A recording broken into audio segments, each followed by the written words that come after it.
You think you understand cold. You think you know what winter feels like.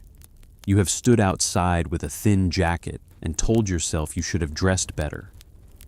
You have waited for a bus while your fingers numbed and your breath turned white.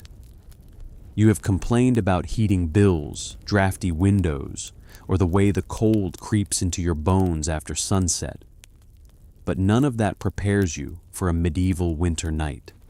Not even close.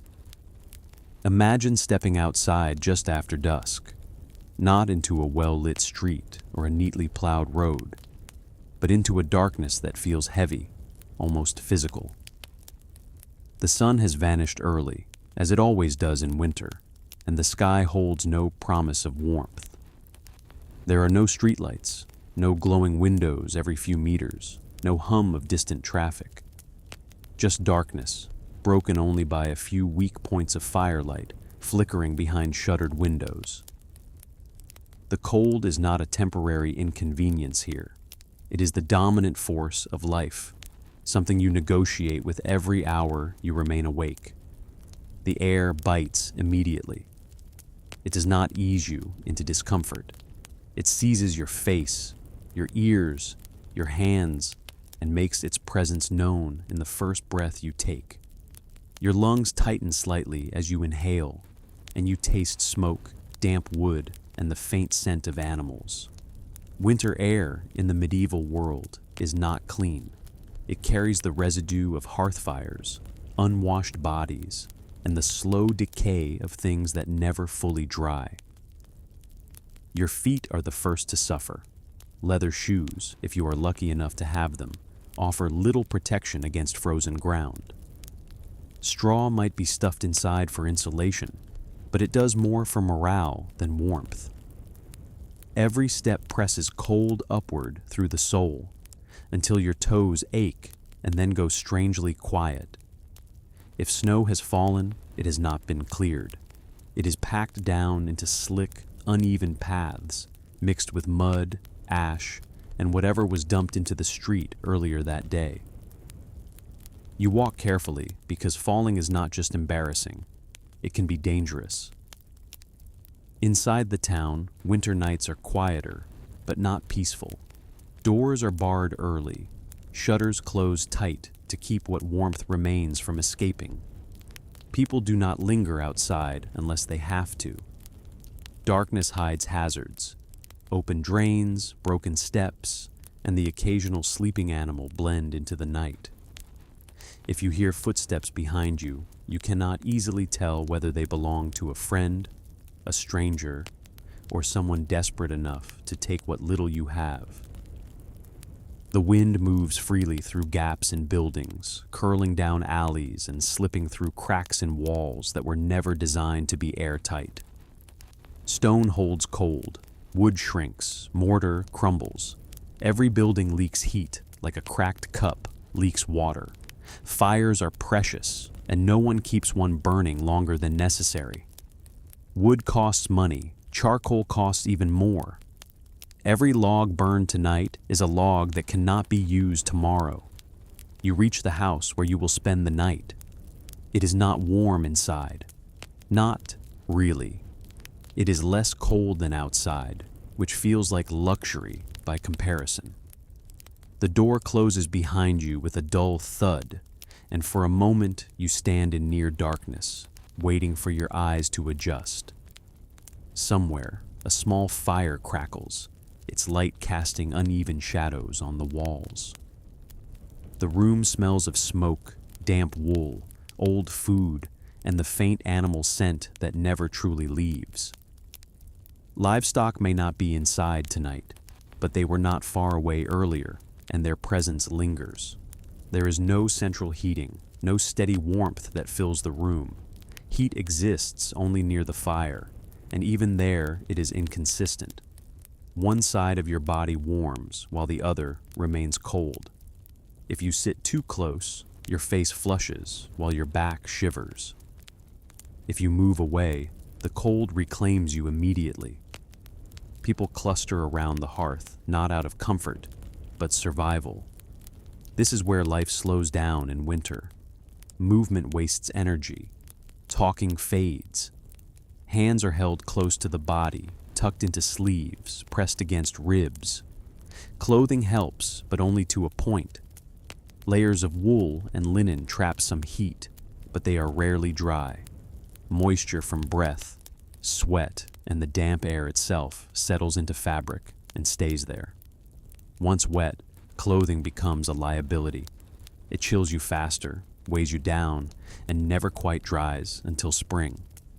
Cloaks are wrapped tight, hoods pulled low.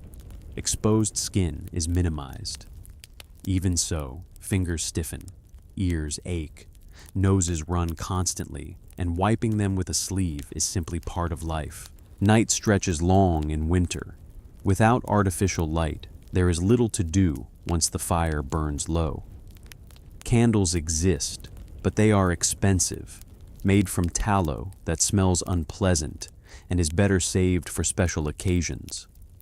Oil lamps are dim and smoky. Most households rely on the hearth alone, and when it fades, so does activity. People prepare for sleep early, not because they are tired, but because remaining awake serves no purpose.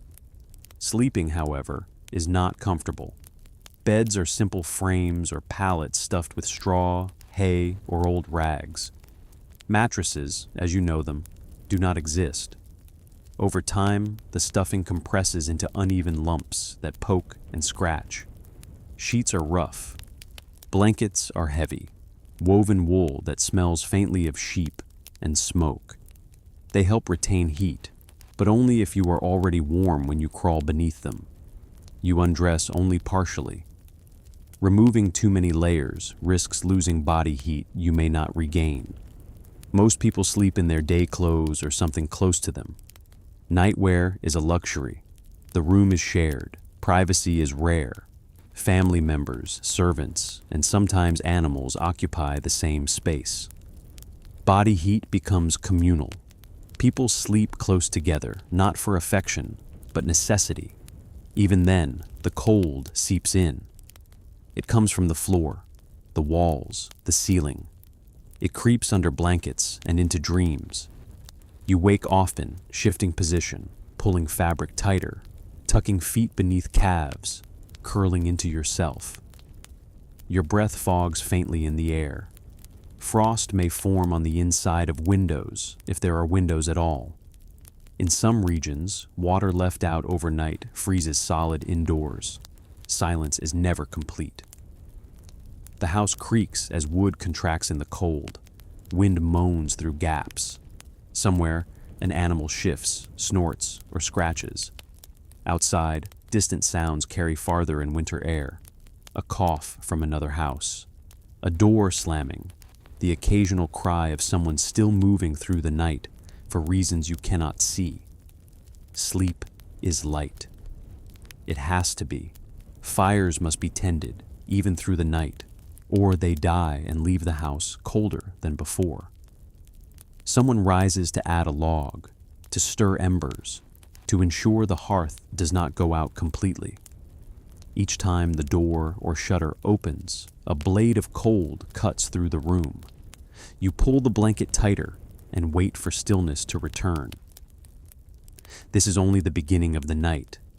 You have not faced the deeper cold yet, the hours before dawn when temperatures drop further and the body's warmth is hardest to maintain. Medieval winter nights are not endured once. They are endured again and again, for weeks, for months. Fatigue accumulates, illness lingers, minor injuries heal slowly. The cold does not kill quickly. It wears people down, quietly, relentlessly. By the time morning comes, if it comes at all through thick cloud and snow, you will rise stiff, sore, and tired. Your hands will ache as you move them. Your feet will protest when they touch the floor. And you will do it all again the next night and the next, because winter does not care whether you are ready. You would tell yourself you could adapt. Humans always do. But as you lie there, wrapped in smoke-scented wool, listening to the wind scrape against the walls, you would begin to understand the truth. This is not a night you conquer. It is a night you survive. And you have many more ahead of you. You settle deeper into the night, because medieval winter does not pause simply because you have managed to lie down. The hours stretch and thicken, each one colder than the last, and somewhere between waking and sleeping, you begin to understand that darkness itself behaves differently here. It does not feel empty. It presses in. It waits. As the fire dwindles, the room changes character. Shadows grow longer, more uneven, dancing weakly on the walls as the embers glow and fade. The warmth near the hearth retreats, shrinking to a small island that no longer reaches your bed. Your breath slows, not from comfort, but from conservation. The body, without asking permission, begins to ration its heat. Outside, the world is still, but not silent. Snow muffles sound, yet sharp noises travel farther, clearer. The crack of a branch under weight, the distant bark of a dog. Somewhere, far away, metal strikes stone, perhaps a late traveler or a watchman making his rounds. Each sound is amplified by the emptiness of the night. If you sleep near a wall, you feel it first. Stone walls radiate cold long after the sun has gone. They drink warmth from the room and give nothing back. You turn away instinctively, curling toward the center, toward other bodies, toward whatever faint warmth remains. Even the presence of another person does not guarantee comfort. Everyone is cold. Everyone is tired. Movements are slow, deliberate, almost reluctant. At some point in the night, the fire goes out completely. No one notices right away. The embers glow faintly, then dim. The room cools gradually, so gradually that it feels natural at first. Only later does discomfort sharpen into awareness. Fingers tucked into sleeves feel stiff, toes numb. Noses burn faintly, then stop altogether. The cold works methodically, like something that has done this many times before. You wake, or perhaps you never truly slept. Sleep in medieval winter is not deep or restorative. It is a series of shallow descents, broken by discomfort, by sound, by the simple need to change position.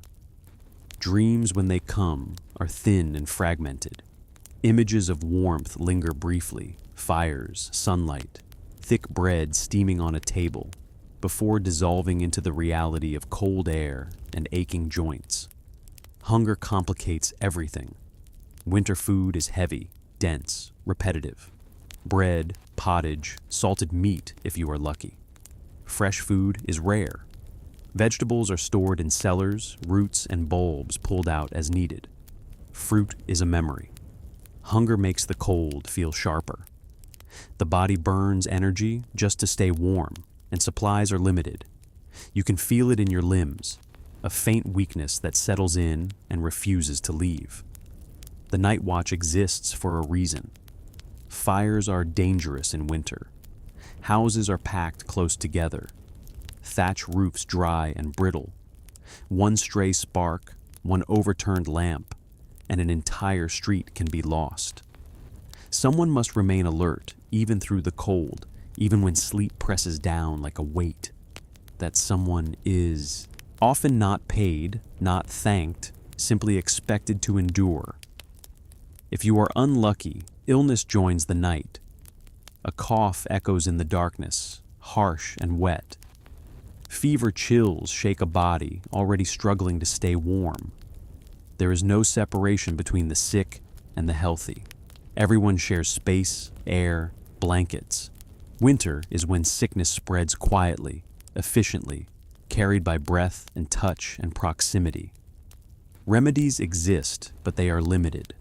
Rest, warmth, prayer, none of them guaranteed. Time becomes strange. Without clocks, the night is measured in sensations rather than hours.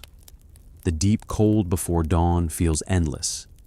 You listen for signs of morning, not light, but sound. A rooster, perhaps, if it survives the cold. The distant movement of someone rising early. The faint shift in air that suggests the world is preparing to wake. When morning finally arrives, it does not bring relief. Light creeps in reluctantly, pale and weak, filtered through cloud or frost. The room looks exactly as it did before, only now you can see the faces of those who shared the night with you. Pale, drawn, eyes rimmed with red from smoke and lack of sleep. No one lingers in bed longer than necessary. Staying still invites stiffness, pain. You dress quickly, if dressing is the right word, for tightening layers already worn. The floor is icy. Your feet protest immediately. Movement brings some warmth, but also exhaustion. You stretch fingers slowly, flexing them until sensation returns in uneven waves. Someone relights the fire, coaxing flame from stubborn embers, feeding it carefully. Wood is added sparingly. Today's warmth must last until night falls again. Outside, the town wakes reluctantly. Snow crunches underfoot. Breath hangs thick in the air. People move with purpose, conserving energy, focused on tasks that must be done regardless of temperature. Water must be fetched, even if the well is half frozen. Animals must be fed, food prepared. Life continues, narrowed but unbroken. You would think you could endure one night, but winter is not a single trial. It is repetition. The same cold, the same darkness, the same fragile routines, night after night. It wears away confidence. It teaches humility. It reminds everyone that comfort is temporary and survival is effort. By the second or third night, the novelty is gone. By the 10th, hope becomes quieter. You stop wishing for warmth and start managing cold. You learn where to sit, how to move, when to sleep, when to wake. You learn that complaining wastes breath. You learn that stillness can be dangerous, that too much movement can be worse. You would not last because you expect relief. Medieval winter offers none. It does not promise improvement.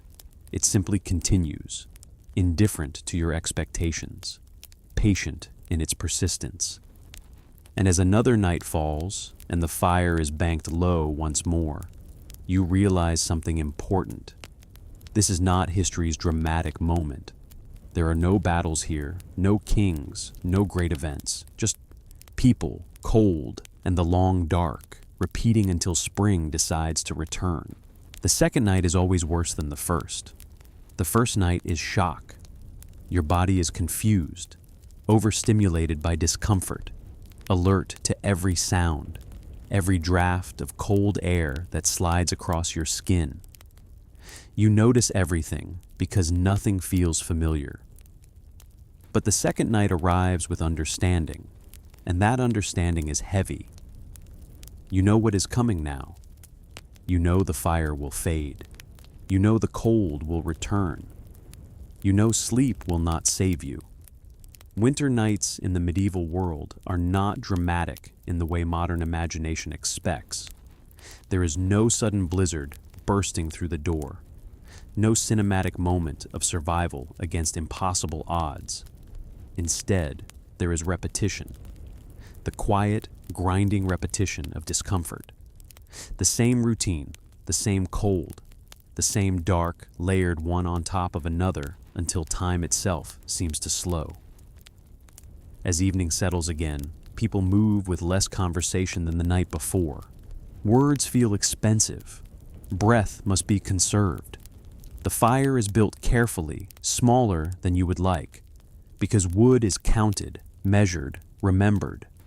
Someone breaks a loaf of bread that is already stale, the crust hard enough to scrape skin if you are careless. It is dipped into thin stew, more water than substance, but warm, and warmth matters more than taste. You eat slowly, not out of enjoyment, but strategy. Eating too fast leaves you cold again sooner. The body learns these small lessons quickly. It has to. Fat is burned constantly just to maintain a livable temperature.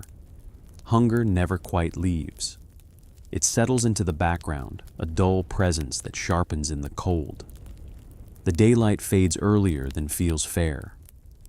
What little sun there is vanishes behind cloud and low winter sky, leaving a gray twilight that barely counts as day. Candles are not lit yet. It is not dark enough to justify them. People sit close to the hearth, hands extended, turning palms toward the heat, then backs, then sides, rotating like meat on a spit, trying to warm evenly. Clothing is adjusted endlessly. Cloaks pulled tighter, sleeves tugged down over fingers, hoods lifted, lowered, lifted again. The fabric smells of smoke now, permanently. Wool drinks in the scent and never releases it. Over time, everyone smells the same. Fire, damp cloth, and the faint animal smell that clings to everything. When darkness finally settles fully, it does so without ceremony. One moment you can still see the shape of the room. The next it has collapsed into shadow, broken only by the hearth's glow. Faces become partial, half lit, half lost. The corners of the room disappear completely. You know they are there, but you cannot see them. Night work is avoided whenever possible. Tools are put away. Tasks are finished early or postponed until morning. The risk of injury in low light is too high, and an injury in winter can linger, worsen, or become fatal simply because healing is slower when the body is cold and underfed. Eventually, the fire is banked. Not extinguished, but reduced. A layer of ash is drawn over the embers to keep them alive through the night. This is done with care. Too much ash and the fire suffocates. Too little, and it burns itself out too quickly. Someone knowledgeable handles this task, because mistakes are remembered. Beds are prepared again if they were ever truly unprepared. Blankets are shaken, which releases a faint cloud of dust and smells that you try not to think about. Straw mattresses are adjusted, lumps pressed down in a futile attempt to create something resembling flatness. People arrange themselves according to habit now. Positions are claimed without discussion. As you lie down, the cold rises immediately. It comes from below first. The floor holds the day's chill and offers it freely to anyone foolish enough to touch it. Your feet find the bed reluctantly, toes curling inward as if trying to escape. You pull the blanket up to your chin, then higher, then adjust it again when your nose begins to burn. Breathing becomes something you notice. Each inhale is cold enough to feel sharp. Each exhale warms the space just in front of your face before vanishing. You try to breathe shallowly, slowly, to avoid drawing too much cold into your lungs. Coughing is dangerous. It irritates the throat, draws attention, and once it starts, it can linger for weeks. Sleep comes unevenly. You drift for a few minutes, then wake, unsure why. Perhaps a sound, perhaps nothing at all. Your body checks itself constantly, monitoring temperature, pain, position. There is no deep surrender here, only light dozing, interrupted again and again. Sometime in the night, someone stirs to tend the fire. You hear the shift of weight, the careful steps across the floor, the soft scrape of metal against stone. The hearth flares briefly, casting larger shadows, then settles again. For a few minutes, warmth spreads slightly farther into the room. You feel it brush your side, faint but welcome. You relax just enough to sleep again. Outside, the cold deepens. Winter nights grow colder after midnight, as the earth releases what little heat it held from the day. Frost thickens, snow hardens, Any water left uncovered turns solid. Inside, the temperature drops with it, slow but relentless. Your dreams, if they come, are subdued. There are no vivid stories here. Instead, fragments, sensations, the memory of warmth, of sunlight on skin, of sitting near a fire without rationing how close you are allowed to be. These images do not comfort you. They make waking worse. At some point, you become aware of the quiet suffering around you, the muffled sniff of someone trying to keep their nose from running, a suppressed cough, the restless shifting of a body trying to find a warmer position. No one complains. Complaints change nothing. You begin to understand why medieval people spoke of winter as an enemy, not because it attacked, but because it persisted. It tested patience, endurance, cooperation. It punished waste and rewarded discipline. Those who survived winter learned restraint in every part of life. When the room grows cold enough that stillness becomes uncomfortable, you change position again. You tuck your feet under your thighs. You press your hands between your knees. You curl inward, making yourself smaller, conserving heat. Your back aches from the awkward posture, but moving feels worse. Time loses shape. You cannot tell whether hours have passed or minutes. The darkness is unchanging. There is no phone, no clock, no distraction, only the slow rhythm of breath and the quiet knowledge that dawn is still far away. Eventually, exhaustion wins small victories. You sleep more than you wake, though lightly. When you wake again, the cold is sharper, but something has changed. The air feels different, less heavy, less stagnant. Morning is approaching, even if you cannot see it. The first sounds of the day are subtle, a shift somewhere outside, a distant movement. Then finally, a sound that matters, the faint call of a rooster, hoarse and half-frozen, but unmistakable. It is not cheerful. It is not triumphant. It is simply there, marking the passage of another night survived. You rise slowly. Muscles protest. Joints feel thick, reluctant. You swing your feet down and brace yourself for the shock of the floor. It is as cold as you expect, perhaps colder. You stand anyway, because standing means movement, and movement means warmth, eventually. Another night has passed. You have lasted this one. But winter is not finished with you. Not even close. By the third night, your sense of time has changed completely. Days no longer feel like individual units. They blur into a single extended stretch of cold, broken only by brief, dim periods of light that barely deserve to be called daytime. Winter has compressed life into a narrow band of activity, surrounded on both sides by darkness. You notice that people speak less now, not because there is nothing to say, but because speaking requires effort. Lips crack in the cold air. Tongues feel thick. Words come out slower, and most of the things worth saying have already been said on the first night. Complaints were made then. Jokes were attempted then. Now there is only acceptance, and acceptance is quiet. As evening approaches again, the town settles into its familiar winter posture. Doors close early. Shutters are drawn tight, sometimes reinforced with extra boards or cloth to block drafts. Any small gap becomes obvious once the sun goes down. Cold air finds it immediately, slipping inside like an uninvited guest who knows exactly where to stand. The sky darkens earlier than your body expects. Even knowing it will happen does not make it feel fair. The light drains away slowly, leaving a lingering gray that makes everything look tired. Snow reflects what little brightness remains, giving the world a dull, colorless glow that feels more like memory than illumination. Inside, the hearth becomes the center of everything again. Not symbolically, but practically. The fire is watched, measured, negotiated with. Too much wood now means less later. Too little means suffering tonight. Someone always knows exactly how much to add, how long it will last, how far the warmth will reach.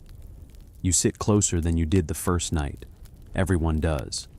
There is less concern now about personal space. Winter erodes those boundaries quickly. Bodies are simply sources of heat. You feel the presence of others through layers of wool, the faint warmth radiating outward, barely noticeable but deeply important. Food is served again, if it can be called served. Bowls are passed hand to hand. Spoons scrape quietly against wood or clay. Steam rises briefly, then vanishes. The stew tastes the same as it did yesterday and the day before that. Salt, grain, maybe a scrap of meat if supplies allow. It fills the stomach, but only just. After eating, there is nothing to do. This is something modern life has almost erased entirely. Nothing to do, and no way to distract yourself from that fact. No light enough to work by. No energy to spare on conversation. No entertainment beyond thought, and thought tends to drift toward discomfort if left unchecked. People begin preparing for bed long before they feel tired. Fatigue is constant anyway. The decision is practical. Better to be lying down, wrapped in what warmth exists, than sitting still while the cold creeps upward from the floor. As you lie down again, you notice that your body has already adjusted slightly. Not enough to make it comfortable, but enough to make it familiar. The cold is no longer shocking. It is expected. You instinctively curl into the position that seemed to work best the night before. You arrange the blanket without thinking, pulling it tight across shoulders, tucking edges beneath your body. Sleep comes more easily now, but that is not the same as sleeping well. It is resignation, not rest. You drift because there is nothing else to do. Your dreams are quieter still. Less imagery, more sensation. Weight, pressure, cold. The faint distant idea of warmth rather than a clear picture of it. The fire dies down earlier tonight. There is less wood. No one comments on it. Everyone notices. The room grows colder sooner, and you feel it press in from all sides. The air seems heavier, denser, as if cold itself has weight. Your hands ache first. Fingers stiffen, joints complain softly. You flex them slowly beneath the blanket, careful not to expose them to the air. Your feet follow. Toes feel thick, unresponsive. You shift again, bringing them closer to your body, trying to trap whatever warmth remains. At some point, you wake with a shallow gasp, startled by nothing. Your body has done it on its own, a reflexive response to cold air filling your lungs too deeply. You calm yourself, breathing slowly again, counting breaths without meaning to. 1, 2, 3. Each one fogs briefly in front of your face. Sounds feel farther away tonight. The wind has picked up outside, and it moves differently through the town now. It rattles shutters. It finds loose boards. It hums low and steady, like something alive but uninterested in you personally. The sound seeps into the room, settling into the background, another layer of winter pressing down. You think briefly of modern winter nights, of sealed windows, of steady heat, of the luxury of sleeping without planning how to do so. The thought does not comfort you. It feels distant, unreal, like imagining a different life entirely. The medieval night teaches patience whether you want to learn it or not. You wait for discomfort to pass, knowing it rarely does. You wait for sleep to deepen, knowing it won't. You wait for morning, knowing it will come, eventually, but not quickly. Sometime before dawn, the cold reaches its deepest point. The fire is little more than memory now, a faint warmth if you are close enough to imagine it. Frost creeps along interior walls. The air feels sharp, almost brittle. You wake again, more fully this time. Your body feels heavy, reluctant to move, but staying still has become painful. You shift carefully, joints protesting with dull resistance. Your blanket slips slightly, and cold air rushes in. You pull it back quickly, heart rate rising just a bit from the shock. This is when medieval winter does its quietest damage. Not dramatic suffering, but cumulative wear.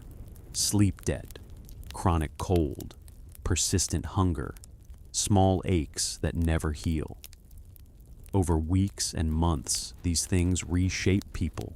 They become slower, quieter, more deliberate. At last, morning begins to announce itself, not with light, but with activity. Someone stirs earlier than the rest, needing to tend animals, fetch water before ice thickens further, or simply escape the stiffness of lying down. The fire is coaxed back to life, reluctantly. Smoke fills the room briefly, stinging eyes and throats, but warmth follows, and that matters more. You sit up slowly. Your head feels thick, as if wrapped in wool from the inside. You swing your legs down and wait before standing, letting blood move where it needs to. When you finally rise, your body feels older than it did a few days ago. Another night survived, another morning earned, and winter stretches on ahead of you, unbothered by your progress. By the fourth night, endurance has become a habit, a quiet, grim companion. You no longer think of survival as something dramatic. Survival is now measured in small victories. Maintaining warmth, keeping your fingers functional, keeping your breath slow enough not to freeze your lungs from the inside. Each night teaches you what matters and what is wasted effort. Every unnecessary movement is quickly discarded. Every unnecessary thought is carefully folded away, like extra cloth that cannot be spared. The room feels smaller than it did on the first night. You notice this not because it has changed, but because you have changed. Your awareness has tightened, focusing on details you once ignored. The draft under the door, the faint cracking of wood in the wall, the smell of smoke lingering from embers that will soon die. You can hear the cold pressing against the boards, the wind tugging at seams of the structure, testing the limits of the walls. You respect it now, but it does not intimidate you in the same way. It simply exists. Evening arrives quietly. There are no signals, no announcements. It comes as a slow darkening of the sky, an almost imperceptible change in the air. You notice the shift in temperature more than the change in light. A small shiver runs down your spine. You adjust your clothing. The others do the same. Movements are now practiced, automatic. Every flick of a cloak, every tug of a sleeve is precise and efficient. Food is prepared in silence. The thin stew waits. The bread is rationed. No one hurries. No one lingers. Eating is methodical, almost ceremonial. You notice the patterns now. The way people sip broth. The order in which bread is broken. The slight nods exchanged across the table. There is a rhythm to this, unspoken but universal. You fall into it naturally because it is the way of life here, and it is the only way to endure. After eating, you do not linger by the fire as you did before. Instead, you move directly to your resting place. The routine has become mechanical. Adjust blankets, tuck edges, curl body inward, breathe deliberately. You no longer hope for comfort, only for a temporary reprieve. Sleep is a tool now, not a gift. You use it carefully, rationing each hour, each minute, to ensure that your body does not give out entirely. As darkness falls fully, the room changes character. Shadows stretch across walls, merging with corners and furniture. Shapes become less distinct, more menacing in their ambiguity. Your mind notices this, but does not panic. You have learned to accept ambiguity. The mind seeks patterns, but there are none that matter tonight. Only warmth, only survival, only patience. The cold creeps in gradually, as always. You feel it first in the extremities, fingers, toes, nose. Then it moves inward, tightening muscles, stiffening joints, making movement laborious. You adjust instinctively, curling tighter, pressing limbs closer to your torso, drawing the blanket higher. There is a rhythm. To this, a choreography born of necessity. Every shift is calculated, every motion measured. You have no energy to waste on mistakes. Sleep comes, but differently than before. It is deeper in some ways, shallower in others. Your body has learned the environment. Reflexes are quicker, senses sharper. You wake in response to the smallest change in temperature or sound.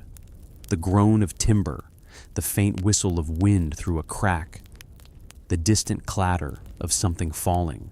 It all registers immediately. You breathe more carefully now, controlling every inhalation, every exhalation, to conserve heat and energy.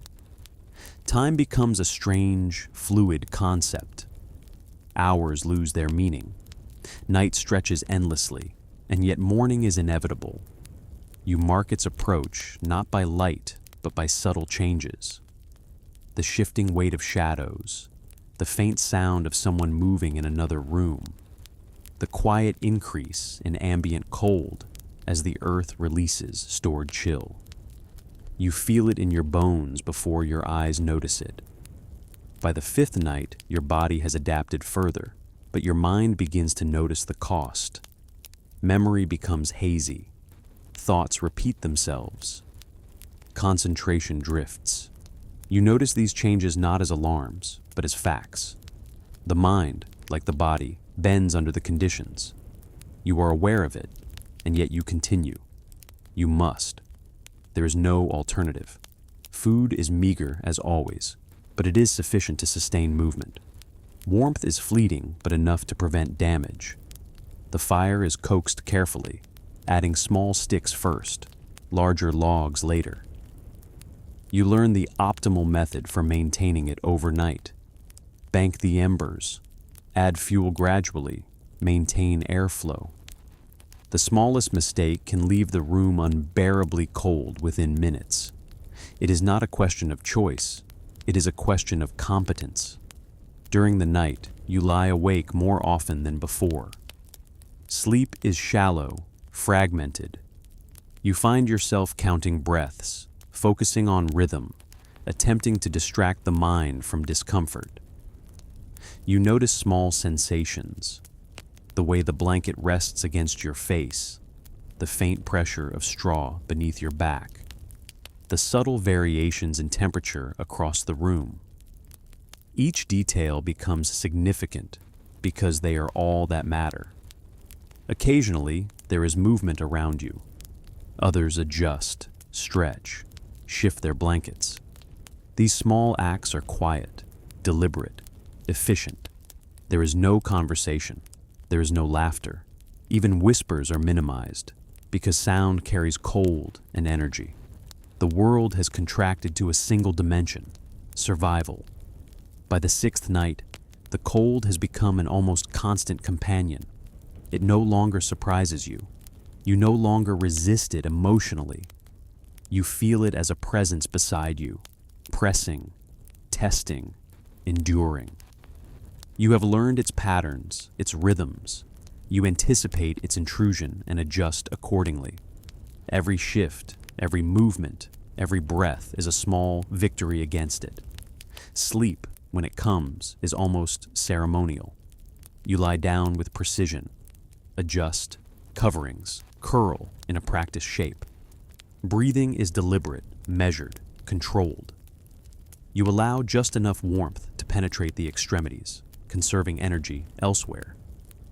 The world is reduced to sensation: cold, pressure, movement, warmth. Thought is secondary. Survival is primary. And yet, dawn always arrives. Reluctantly, painfully, but inevitably. The first light is gray, thin, and unwilling.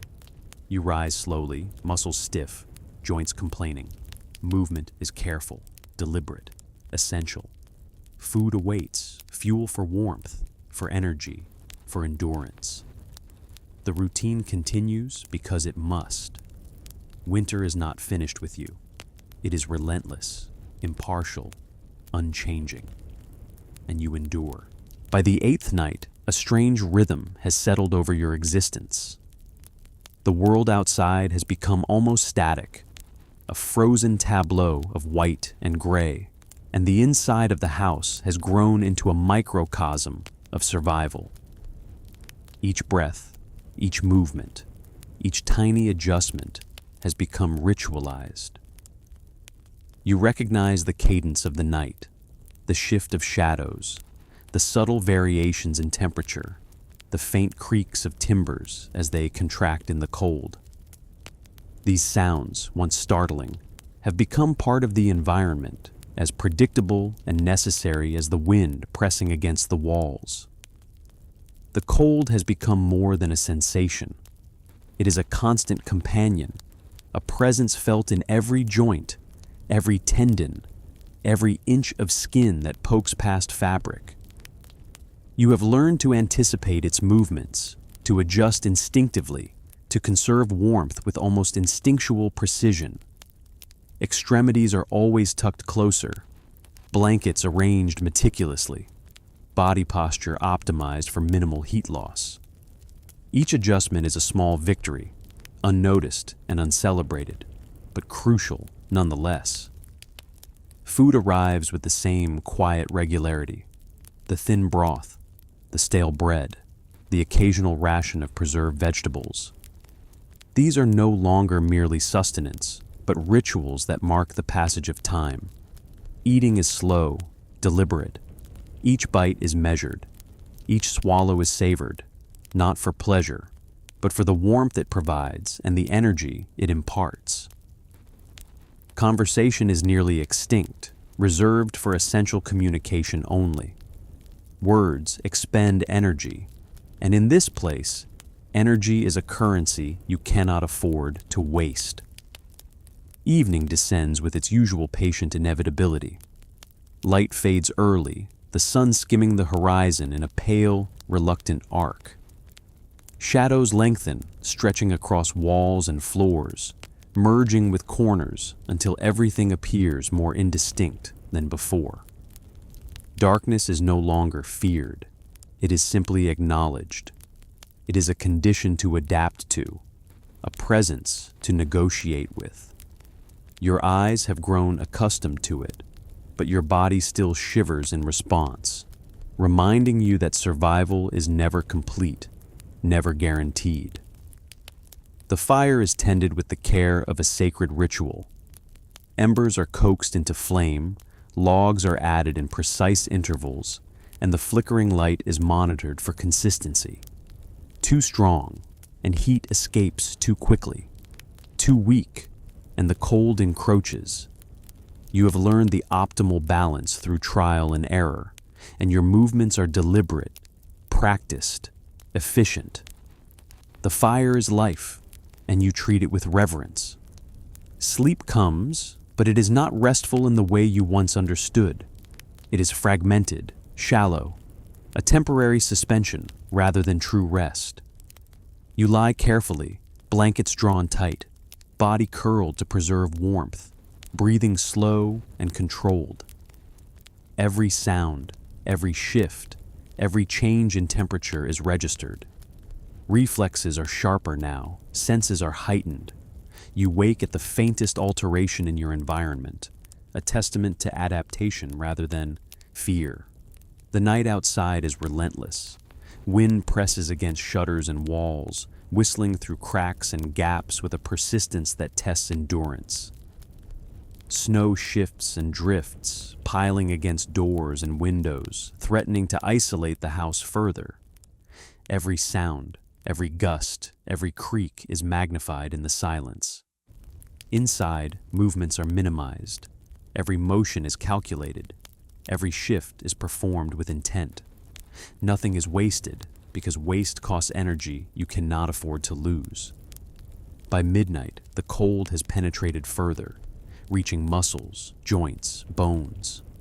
Your body reacts instinctively, curling tighter, shifting limbs closer, pressing closer to the meager heat source. The cold is impartial, unrelenting, indifferent to human suffering, and yet you endure. You have no choice but to endure, and endurance itself has become a form of mastery. It is silent, uncelebrated, almost invisible, but it is profound in its necessity. The mind, in the quiet of the eighth night, begins to wander, not in imagination or fantasy, but in observation and calculation. You note the shifting patterns of shadows, the subtle change in air pressure, the slight variations in firelight. You catalog every creak of timber, every whisper of wind, every movement of your companions. Every observation is practical, every thought functional. Complacency is a luxury you cannot afford. Sleep is again shallow and interrupted. You dream, but not vividly.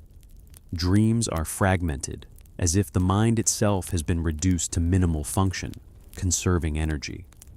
You awake frequently, but your body has learned to endure these awakenings without panic or distress. You adjust, shift, breathe deliberately, and resume the fragile balance of warmth and conservation. Each night is a test, and each morning is a quiet triumph. As dawn approaches, hesitant and pale, you feel the subtle relief of light returning. Its appearance is understated, gradual, a change in shadow, a faint brightening, a whisper of warmth on your skin. You rise, muscles stiff, joints aching, and move carefully through the familiar rituals, coaxing the fire to life, preparing sustenance, adjusting clothing and blankets, maintaining warmth and energy. Another night endured, another morning survived, another small, almost imperceptible victory that sustains you through the relentless winter. The eighth day is measured not in hours, but in tasks and endurance. You notice small shifts in your awareness, a keener attention to sound, a sharper perception of temperature, a heightened understanding of movement and balance. You recognize patterns where before you saw only discomfort. You have adapted, but you are aware that the winter is far from finished. The nights ahead will test these adaptations further, deepening the rhythm of endurance that now defines your existence. And yet, as always, you endure. Each moment, each breath, each careful movement is a testament to resilience. The cold remains, the darkness persists, the nights stretch endlessly, but you continue. Survival has become a quiet art, a subtle mastery of body, mind, and environment. You have learned to bend to the winter without breaking, to exist within its harsh embrace, to find the rhythm of endurance in the face of relentless adversity. By the ninth night, your existence has become almost entirely defined by routine and repetition. Each movement, each breath, each adjustment of blankets and clothing is performed with practiced precision. You no longer think of comfort or luxury. Such notions have no meaning here. What matters is warmth, preservation of energy, and the careful maintenance of body and mind against the relentless pressure of winter. Every sound, every draft, every subtle change in temperature is noted, cataloged, and responded to with quiet deliberation. The wind outside has grown more persistent, carrying with it the cold of the open fields and distant mountains. Snow drifts accumulate against the walls, pressing at doors and windows with patient insistence. The house groans and creaks under the weight of ice and frost. These sounds, once alarming, have become part of the nightly rhythm, a background score to which your body and mind have adapted. You recognize them as signals, not threats, and you adjust accordingly, curling tighter, pressing closer to the warmth, modulating every breath. Food, as always, arrives in its modest portion. The thin broth, the coarse bread, and whatever preserved vegetables remain are consumed slowly, with deliberation. Each mouthful is energy. Each sip is warmth. There is no haste, no indulgence, no distraction. Eating is now a functional task, a vital act of preservation. Conversation has dwindled to nearly nothing. Words expend energy, and here every unit of energy must be accounted for. Silence, once oppressive, has become a companion. As evening descends, it arrives gradually, imperceptibly. Shadows merge and stretch across the room, the dark folding in upon itself. Light diminishes, and darkness becomes a tangible presence. You have learned to anticipate it, to accommodate it, to exist within it. Your eyes adjust, your mind quiets, and your body settles into the necessary rhythms. Movements are precise, deliberate, minimal. Nothing is wasted. Efficiency is survival. The fire is tended with care, every flicker monitored, every ember nurtured. Logs are added in small, calculated intervals to maintain consistent warmth. Too much flame and heat escapes too quickly. Too little, and the cold encroaches relentlessly. You have become intimately familiar with the nuances of fire management, how to coax heat from embers, how to distribute it without waste, how to maintain life in a world defined by frost and darkness. Fire has become a sacred tool, a lifeline, a quiet focus of attention. Sleep comes fitfully, shallow and fragmented, yet necessary. You lie curled in your blankets, body positioned to conserve heat, breathing slow and deliberate. Every shift of air, every creak of timber, every rustle in the room is registered immediately. Reflexes are sharp, senses are heightened. Awakening does not bring panic anymore. It is a controlled, anticipated interruption, a pause in the rhythm of survival. You adjust, recalibrate, resume the delicate balance of warmth, energy, and patience. The night stretches long and slow. Time has lost its conventional meaning. Hours exist, but they do not pass in any linear fashion. They are intervals marked by breath, movement, and awareness. You have learned to measure existence not by the clock, but by sensation and action. The warmth of your hands, the steadiness of your breathing, the maintenance of fire and food. These small acts are the markers of life here, the tangible evidence of endurance. By midnight, the cold has reached a persistent intensity, pressing into every muscle and joint. You curl tighter, press limbs closer, nestle against the fire or any available heat. The cold is indifferent, relentless, impartial, but your body has learned to endure.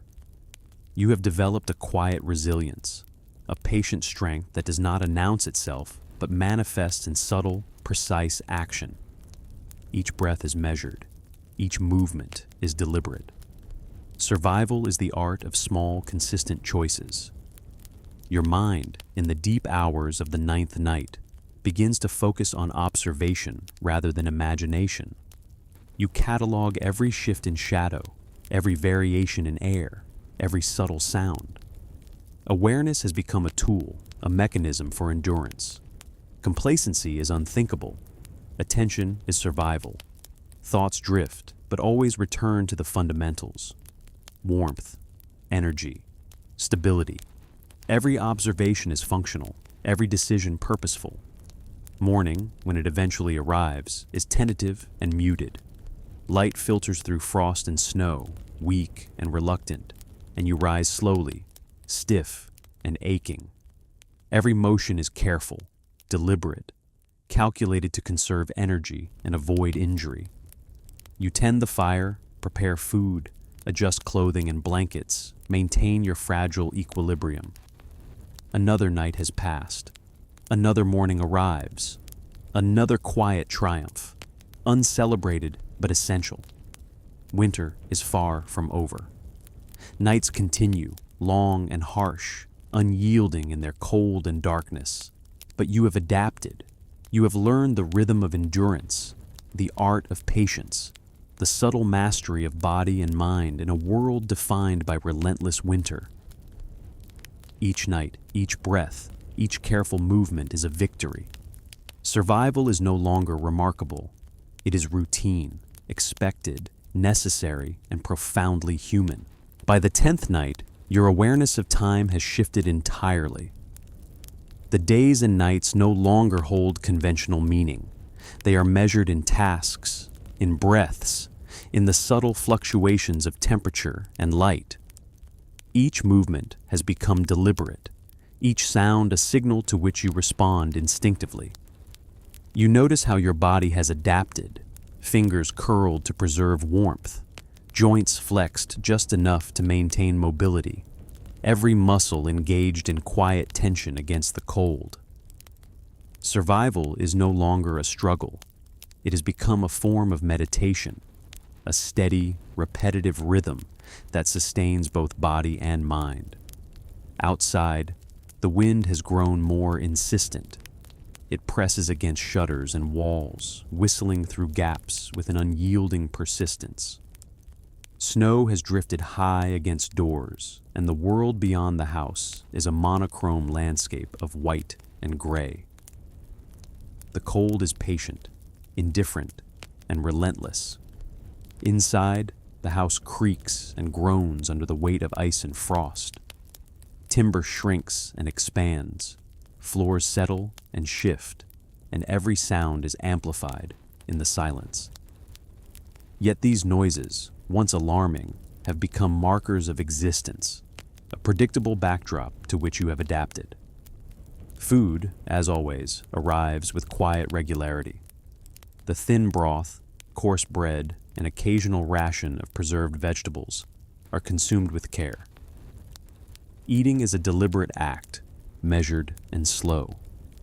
Each bite is nourishment. Each sip is warmth. Conversation is nearly extinct, as words expend energy, and energy is too precious to waste. Silence dominates the room, broken only by the soft scraping of utensils or the faint rustle of clothing against blankets. This quiet has become comforting, a companion in the long hours of the night. As evening descends, it comes gradually, imperceptibly. Shadows merge, lengthen, and fold into the corners of the room. Darkness is no longer threatening. It is simply acknowledged, accommodated, and integrated into the rhythm of survival. Your eyes have adjusted. Your body has learned to conserve energy, and your mind has learned patience. Movements are minimal, efficient, deliberate. Every motion is calculated to preserve heat and maintain balance. Nothing is wasted because waste could be fatal in this environment.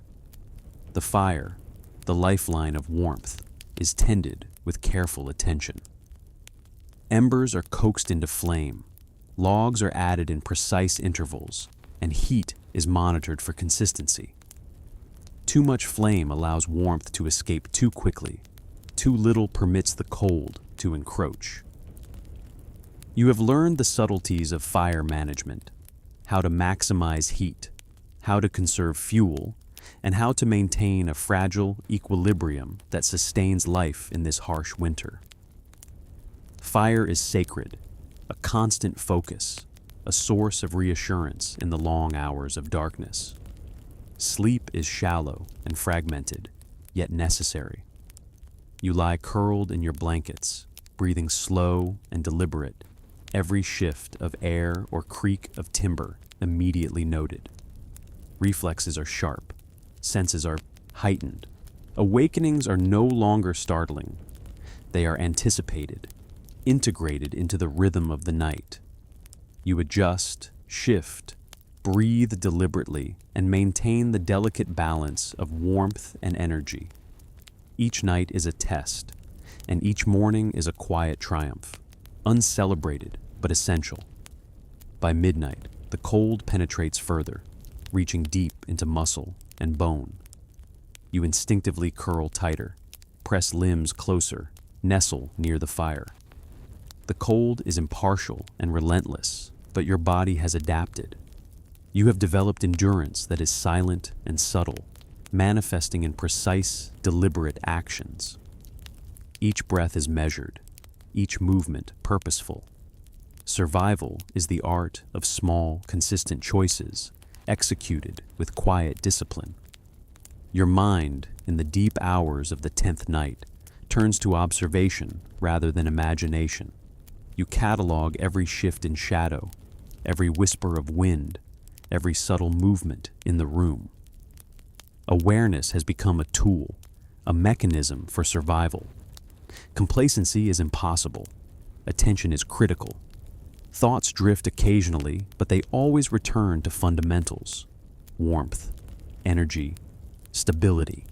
Each observation, each decision, each adjustment is functional, necessary, essential for life.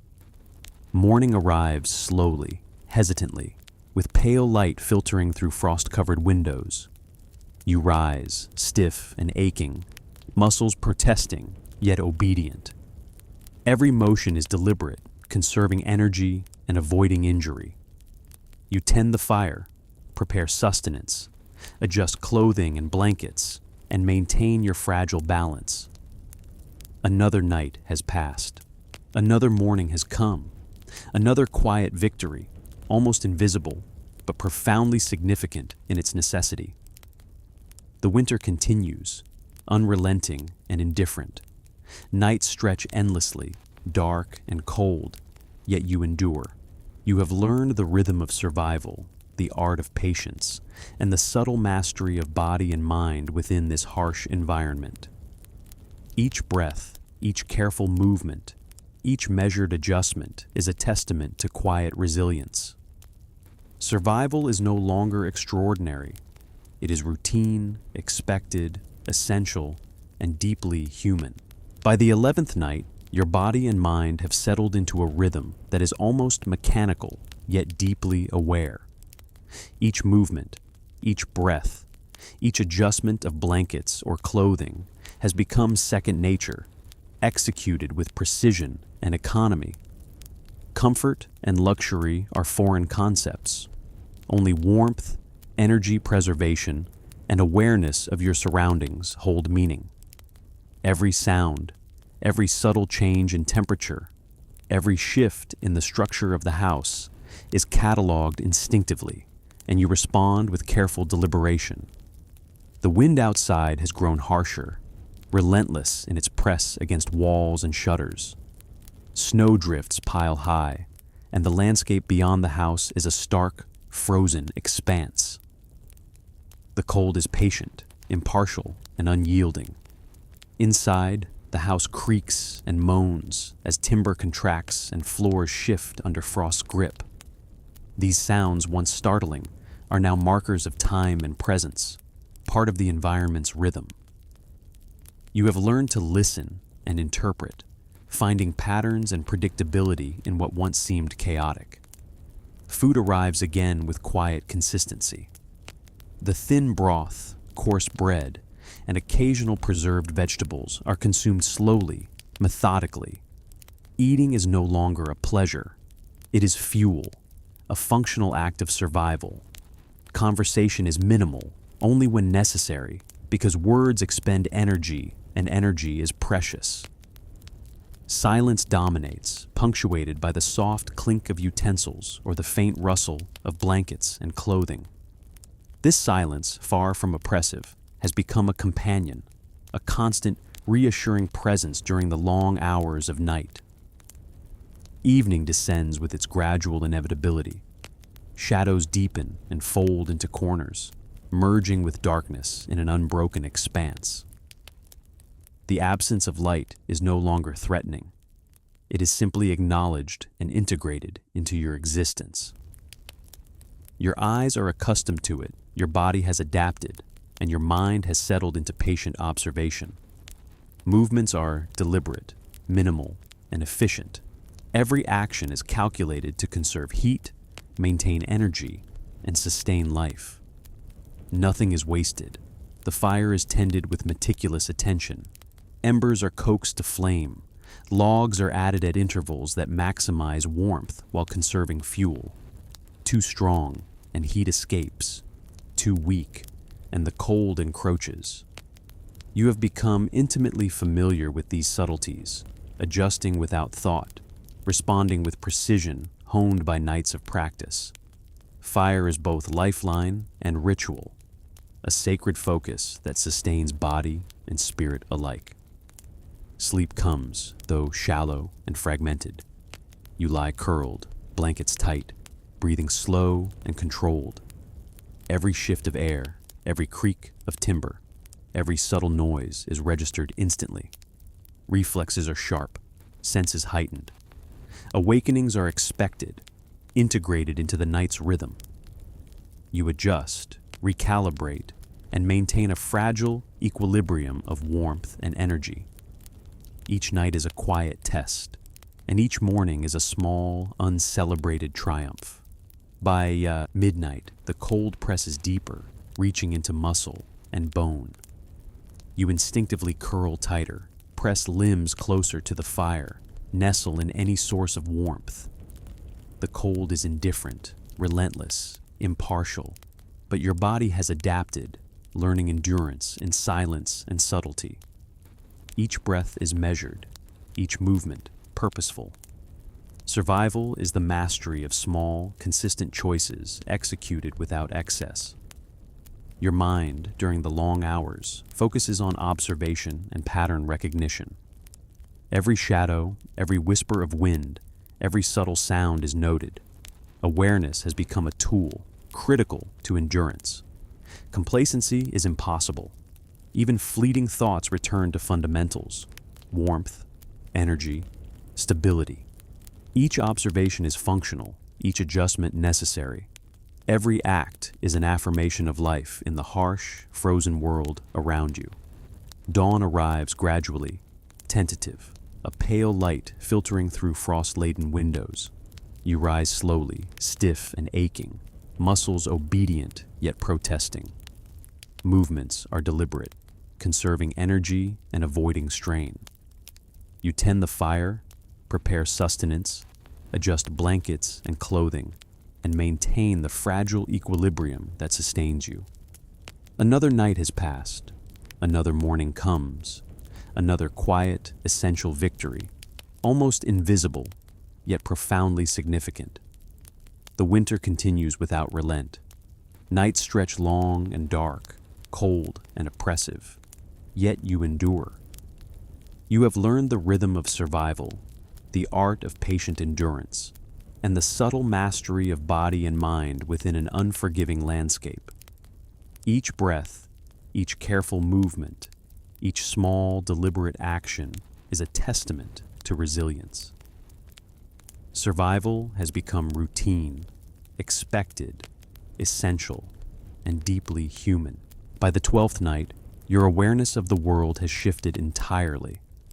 You measure time not by the sun or the clock, but by the subtle changes in temperature, light, and the cadence of sounds within the house. Each movement, each breath, each shift of a blanket or adjustment of clothing is deliberate and precise, executed with the economy of energy that survival demands. Comfort and indulgence are foreign concepts. Warmth, energy preservation, and mindful observation are your only companions. Every creak of timber, every whisper of wind, every subtle alteration in the environment is noted instinctively, catalogued and responded to with calm attention. Outside, the storm persists, Wind drives snow across frozen fields, piling it against walls and doors with an almost sentient patience. The landscape beyond the house is a monochrome expanse, unbroken and relentless. The cold is impartial, indifferent to human suffering, and yet you have learned to endure it. Inside, the house shifts under the weight of frost and ice. Floors groan, beams contract and expand, and every noise, once startling, has become a marker of existence, a rhythm in which your body and mind now participate. The environment is not a threat, but a framework for careful action and observation. Food, as ever, arrives quietly and consistently. The thin broth, coarse bread, and occasional preserved vegetables are consumed slowly, deliberately. Eating is no longer a pleasure. It is sustenance, energy necessary for survival. Words are few, as conversation expends energy that is too precious to waste. Silence dominates the room, punctuated only by the soft scrape of utensils or the faint rustle of blankets. This quiet has grown familiar, comforting in its predictability, a companion in the long, dark hours. Evening descends with the patience of the winter itself. Shadows lengthen and merge into darkness, folding into every corner of the room. The absence of light is no longer feared. It is simply acknowledged and integrated into your nightly rhythm. Your eyes have adjusted, your body has learned to conserve energy, and your mind has settled into observation and anticipation. Movements are minimal, precise, and efficient. Every action is calculated to preserve warmth, sustain energy, and maintain life. Nothing is wasted, because waste could mean exhaustion or worse. The fire, the source of warmth and security, is tended with care and ritualized precision. Embers are coaxed into flame, logs added at intervals that maximize heat while conserving fuel. Too much flame and warmth escapes. Too little, and the cold encroaches. You have become intimately familiar with these subtleties, adjusting without thought, responding instinctively. The fire is sacred, a lifeline, a quiet focus that sustains body and mind alike. It is more than heat. It is continuity, stability, and reassurance in the long, dark hours of night. Sleep is shallow, fragmented, yet necessary. You lie curled in blankets, breathing slow and deliberate. Every creak, every whisper of wind, every subtle noise registered immediately. Reflexes are sharp, senses heightened. Awakenings no longer bring panic. They are expected, anticipated, and integrated into the rhythm of survival. You shift, recalibrate, and maintain the fragile balance of warmth and energy. Each night is a test, and each morning is a quiet triumph, unremarkable yet profoundly significant. By midnight, the cold presses into muscles and joints, relentless and indifferent. You curl tighter, press limbs closer, nestle near the fire, conserving heat with every motion. Your body has adapted to the relentlessness of winter, endurance manifesting silently in every calculated action. Each breath is measured, each movement purposeful. Survival is the mastery of small, deliberate choices, executed with patience and precision. Your mind, during the long, dark hours, focuses on observation and subtle patterns. Every shadow, every shift of air, every faint sound is noted. Awareness is a tool, critical for continued endurance. Complacency is impossible. Even passing thoughts return to fundamentals: warmth, energy, stability. Every act, every decision, every careful adjustment is functional, necessary, and essential to life in this harsh winter environment. Morning arrives gradually, tentative, a pale light filtering through frost-laden windows. You rise slowly, stiff and aching, muscles obedient yet protesting. Every motion is careful, conserving energy and avoiding injury. You tend the fire, prepare sustenance, adjust blankets and clothing, and maintain the delicate equilibrium that sustains life. Another night has passed. Another morning comes. Another quiet, essential victory, almost invisible but profoundly significant. Winter presses on, unrelenting and indifferent. Nights stretch long, dark, and cold, yet you endure.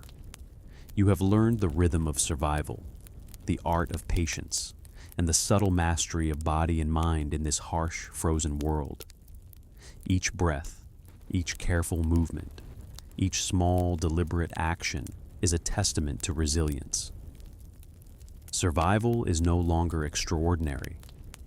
It is routine, expected, essential, and profoundly human.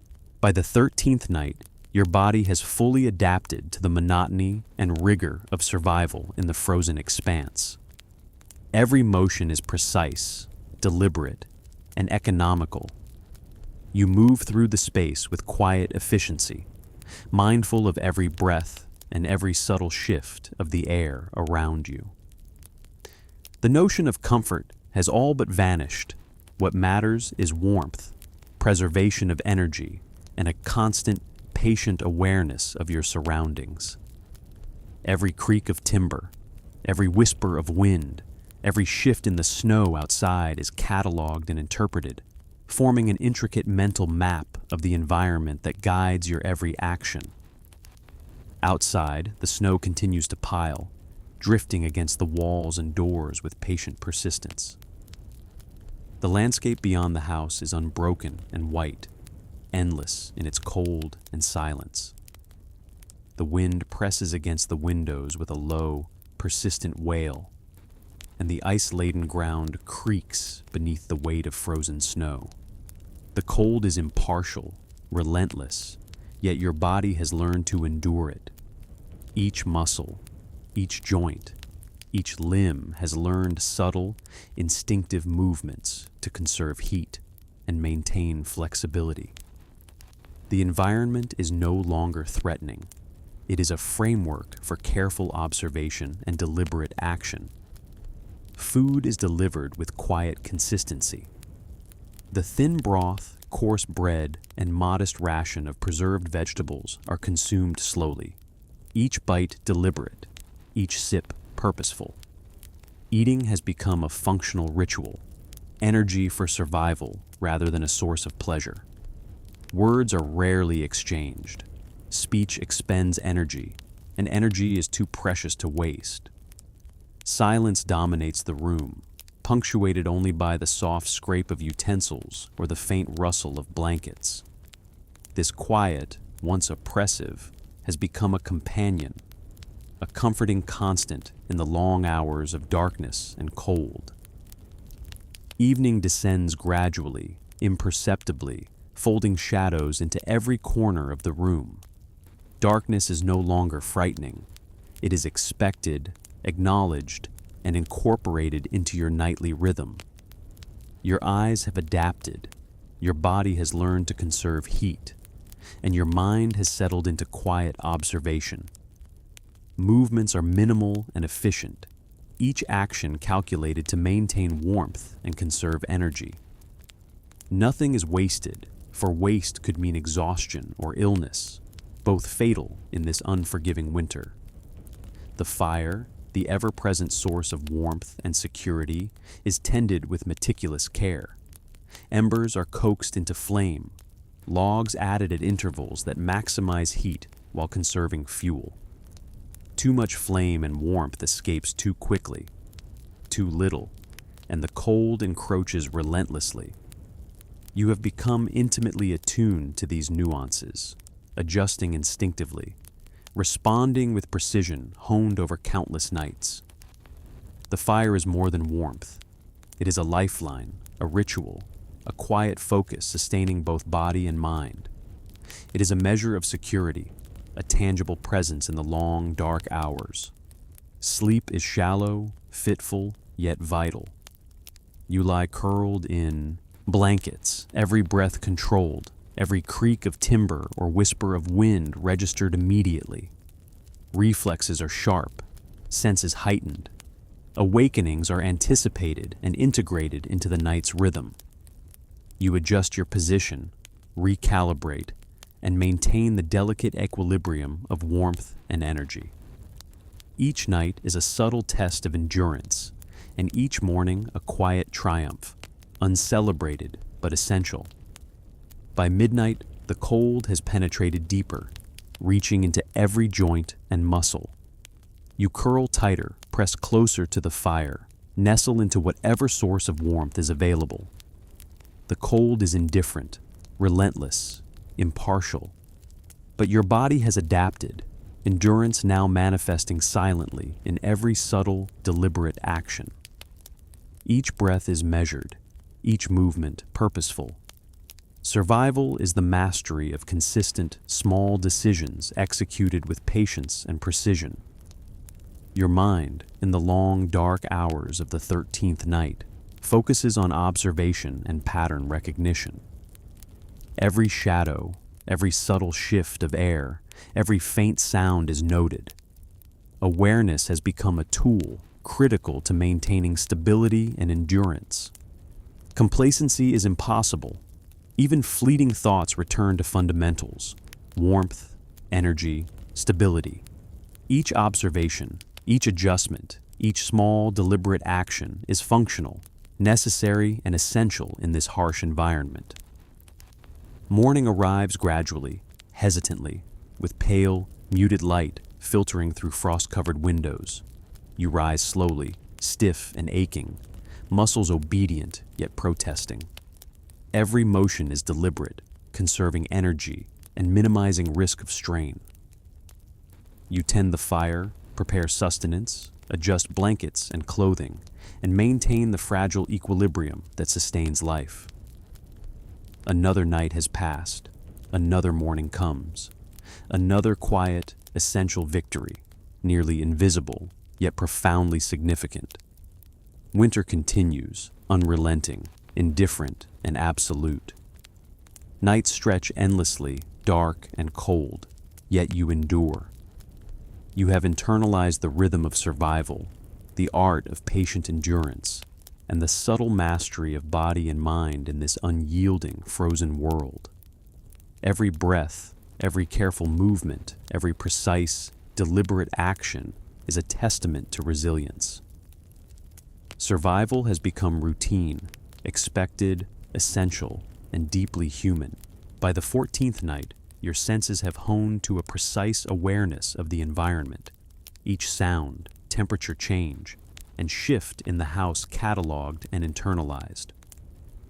Your body moves with quiet efficiency, conserving warmth and energy. Every breath, every adjustment of blankets, every shift of clothing is deliberate, executed with careful calculation. Comfort and indulgence are foreign. What matters is warmth, sustenance, and maintaining equilibrium. You have adapted to the rhythm of winter survival, where patience, observation, and subtle endurance are paramount. Outside, the snowdrifts continue to rise, pressed against doors and windows by the unyielding wind. The landscape beyond the house is a continuous expanse of white, unbroken, and indifferent. The cold is impartial, relentless, and infinite. Inside, the house creaks and groans under the frost's grip. Floors shift, beams contract and expand, and every sound, once alarming, has become a signal, an element of the environment you now read instinctively. The house itself is alive in its own subtle ways, guiding your movements and responses. Food arrives quietly, predictably. The thin broth, coarse bread, and modest portions of preserved vegetables are consumed with deliberate care. Eating is no longer an act of pleasure. It is functional, necessary for survival. Words are sparse, as speech expends precious energy. Silence dominates the room, punctuated only by the soft scrape of utensils or the rustle of blankets. This quiet has become comforting, a companion through long hours of darkness, a constant that provides reassurance in the unbroken rhythm of the night. Evening descends gradually, merging shadows into darkness that fills every corner. The absence of light is no longer frightening. It is expected, understood, and woven into your nightly routine. Your eyes are adapted, your body has learned to conserve warmth, and your mind has settled into observation. Movements are minimal, efficient, and purposeful. Every action is calculated to maintain energy, preserve heat, and sustain life. Nothing is wasted. Every motion is functional. The fire, source of both warmth and psychological comfort, is tended with meticulous attention. Embers are coaxed to flame, logs added at intervals that maximize heat and conserve fuel. Too much flame wastes warmth. Too little allows the cold to encroach. You have become attuned to this delicate balance, adjusting instinctively. The fire is more than heat. It is stability, continuity, and reassurance. It forms the axis around which your existence revolves during the long, dark hours. Sleep is shallow, fragmented, yet crucial. You lie curled in blankets, breathing slow and controlled. Every creak, whisper, or draft noted instantly. Reflexes are sharp, senses heightened. Awakenings are anticipated and seamlessly integrated into the night's rhythm. You shift, recalibrate, and maintain a fragile equilibrium. Each night is a quiet test of endurance, and each morning a subtle triumph, unremarkable but profoundly significant. By midnight, the cold reaches deep into muscle and bone, indifferent and unyielding. You curl tighter, press limbs closer to the fire, nestle near any source of warmth. Your body has adapted, displaying endurance and subtle resilience in every measured, deliberate movement. Each breath is careful, each motion intentional. Survival is mastery of small, consistent choices, executed with precision and patience. Your mind, in these long hours, focuses on observation and the detection of subtle patterns. Every shadow, every shift of air, every faint noise is noted. Awareness is no longer an option. It is essential. Complacency could be fatal. Even passing thoughts return to fundamentals: warmth, energy, stability. Each observation, adjustment, and measured action is functional, necessary, and vital. Morning arrives gradually, hesitant, with pale light filtering through frost-coated windows. You rise slowly, stiff and aching, muscles compliant yet resistant. Every movement is deliberate, conserving energy and minimizing strain. You tend the fire, prepare sustenance, adjust blankets and clothing, and maintain the delicate balance that sustains life. Another night has passed. Another morning comes. Another quiet, essential victory, nearly invisible but profoundly meaningful. The winter presses on, unrelenting and indifferent. Nights stretch endlessly, dark and cold, yet you endure. You have internalized the rhythm of survival, mastering the art of patient endurance and subtle bodily awareness. Each breath, careful movement, and precise action is a testament to resilience. Survival is no longer extraordinary. It is routine, expected, essential, and deeply human.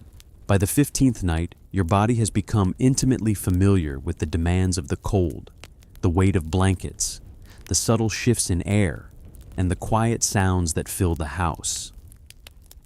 Every movement, every breath, every adjustment of clothing or bedding is deliberate, executed with precision. Comfort is no longer a concept. Warmth, energy preservation, and awareness have become the only priorities. Your body and mind have adapted to a rhythm defined by patience, observation, and survival.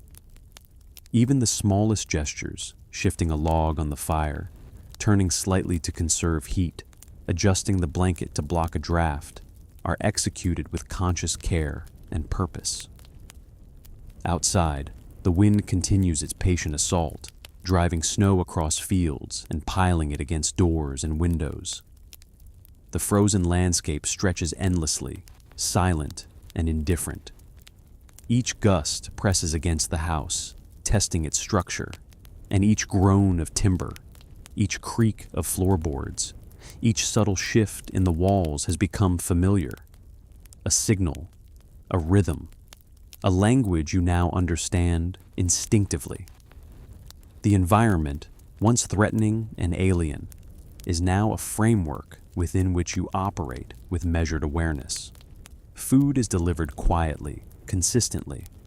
The thin broth, coarse bread, and occasional ration of preserved vegetables are consumed deliberately. Eating is not pleasure, but necessity, a ritualized act of survival. Words are sparse, silence dominates, punctuated only by the faint scrape of utensils or the rustle of blankets. This quiet, once isolating, has become companionable, a rhythm that structures your long, dark hours. It is a reminder that even in isolation, there is a pattern, a stability that can be relied upon. Evening descends gradually, folding shadows into every corner. Darkness is no longer frightening. It is expected, understood, and integrated into your nightly routine. Your eyes have adapted, your body has learned to conserve energy, and your mind has settled into observation and anticipation. Movements are minimal, deliberate, and efficient. Each action is purposeful, conserving warmth and energy. Nothing is wasted. Every movement, every breath is functional and essential. The fire, a central anchor in the night, is tended with careful attention. Embers are coaxed to flame, logs added at intervals that maximize heat while conserving fuel. Too much flame wastes warmth. Too little allows the cold to intrude. You have become intimately attuned to this balance, responding instinctively. The fire is more than warmth. It is stability, continuity, and quiet reassurance. It is a presence around which your existence revolves, the constant in the long, dark hours. Sleep is fragmented, but necessary. You lie curled, blankets tight, breathing slow and controlled. Every creak of timber, every whisper of wind, every subtle noise is registered instantly. Reflexes remain sharp, senses heightened. Awakenings are expected, anticipated, and integrated into the rhythm of the night. You shift, recalibrate, and maintain the fragile equilibrium of warmth and energy. Each night is a subtle test of endurance. Each morning, a quiet triumph, uncelebrated yet profoundly significant. By midnight, the cold presses into every joint, every muscle, indifferent and relentless. You curl tighter, press limbs closer to the fire, nestle into the warmth wherever it can be found. Your body has adapted. Endurance manifests in subtle, precise movements, in every careful, measured action. Each breath is intentional, each motion deliberate. Survival is the mastery of small, consistent choices executed with patience and precision. Your mind, in the long, dark hours, focuses on observation and subtle patterns.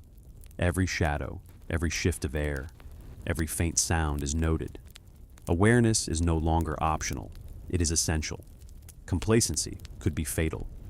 Even passing thoughts return to fundamentals: warmth, energy, stability.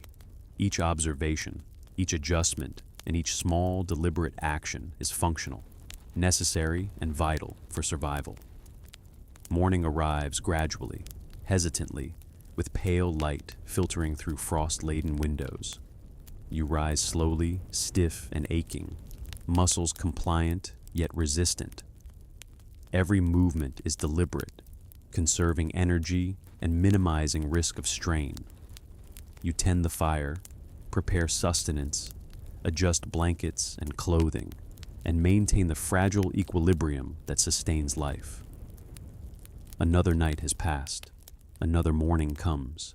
Another quiet, essential victory, nearly invisible yet profoundly meaningful. The winter presses on, unrelenting and indifferent.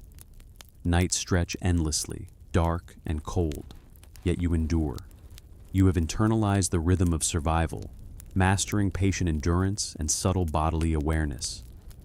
Each breath, each careful movement, and each precise action is a testament to resilience. Survival is no longer extraordinary. It has become routine, expected, essential, and deeply human. By the 16th night, your awareness of the environment has become almost instinctual. Every creak, every whisper of wind, every subtle shift in temperature is registered without conscious thought. Your body moves with quiet efficiency, conserving energy and warmth. Each breath, each adjustment of blankets, each motion is deliberate, executed with precision. Comfort is no longer a consideration. Warmth, sustenance, and the careful preservation of energy are paramount. You have adapted to the rhythm of winter survival, where patience, observation, and subtle endurance guide every action. Outside, the storm continues its relentless assault, wind driving snow into drifts against the walls and windows. The landscape beyond the house is a continuous expanse of white, unbroken and indifferent. Every gust presses against the structure, testing its resilience, and every groan of timber, every creak of the floorboards, every subtle shifting of the walls has become familiar, a language you now understand instinctively. The environment, once alien and threatening, has become a framework within which you operate with careful awareness and measured action. Food arrives quietly, predictably. The thin broth, coarse bread, and modest portion of preserved vegetables are consumed with deliberate care. Eating is no longer a pleasure. It is a ritualized act of survival. Words are few, as speech expends precious energy. Silence dominates, punctuated only by the soft scrape of utensils or the rustle of blankets. This quiet, once oppressive, has become a companion, a structure that organizes the long hours of darkness. It is a reminder that even in isolation, there is pattern, predictability, and stability. Evening descends gradually, folding shadows into every corner. Darkness is no longer a source of fear. It is anticipated, integrated into the nightly rhythm. Your eyes are adapted to low light, your body conserves warmth, and your mind has settled into calm observation and patient awareness. Movements are minimal, precise, and efficient. Each action conserves energy and sustains life. Nothing is wasted. Every gesture, every breath is purposeful. The fire, your constant source of warmth and security, is tended with careful attention. Embers are coaxed into flame, logs added at intervals that balance heat and fuel preservation. Too much flame allows warmth to escape unnecessarily. Too little allows the cold to intrude. You have become attuned to this delicate balance, responding instinctively to maintain stability. The fire is more than heat. It is continuity, reassurance, and quiet focus. It forms the central rhythm around which your existence revolves during the long, dark hours. Sleep is shallow, fragmented, yet vital. You lie curled in blankets, breathing slow and controlled. Every creak of timber, every whisper of wind, every subtle noise is instantly registered. Reflexes remain sharp, senses heightened. Awakenings are expected and seamlessly integrated into the nightly rhythm. You shift, recalibrate, and maintain the delicate equilibrium of warmth and energy. Each night is a subtle test of endurance. Each morning is a quiet triumph, uncelebrated yet profoundly significant. By midnight, the cold penetrates deep into muscles and joints, indifferent and unyielding. You curl tighter, press limbs closer to the fire, nestle into warmth wherever it can be found.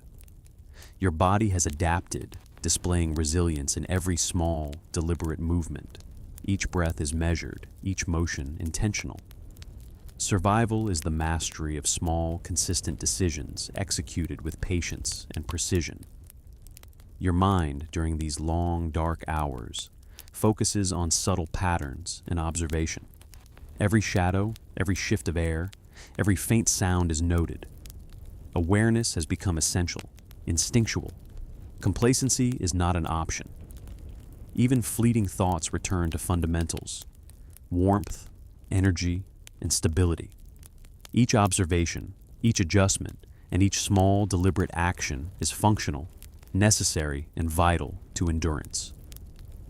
Morning arrives slowly, with pale light filtering through frost-coated windows. You rise deliberately, stiff and aching, muscles compliant yet resistant. Every movement conserves energy and minimizes risk of strain. You tend the fire, prepare sustenance, adjust blankets and clothing, and maintain the fragile equilibrium that sustains life. Another night has passed. Another morning arrives. Another quiet, essential victory, nearly invisible yet profoundly meaningful. The winter continues, unrelenting and indifferent. Nights stretch endlessly, dark and cold, yet you endure. You have internalized the rhythm of survival, mastering the patient, subtle endurance of body and mind.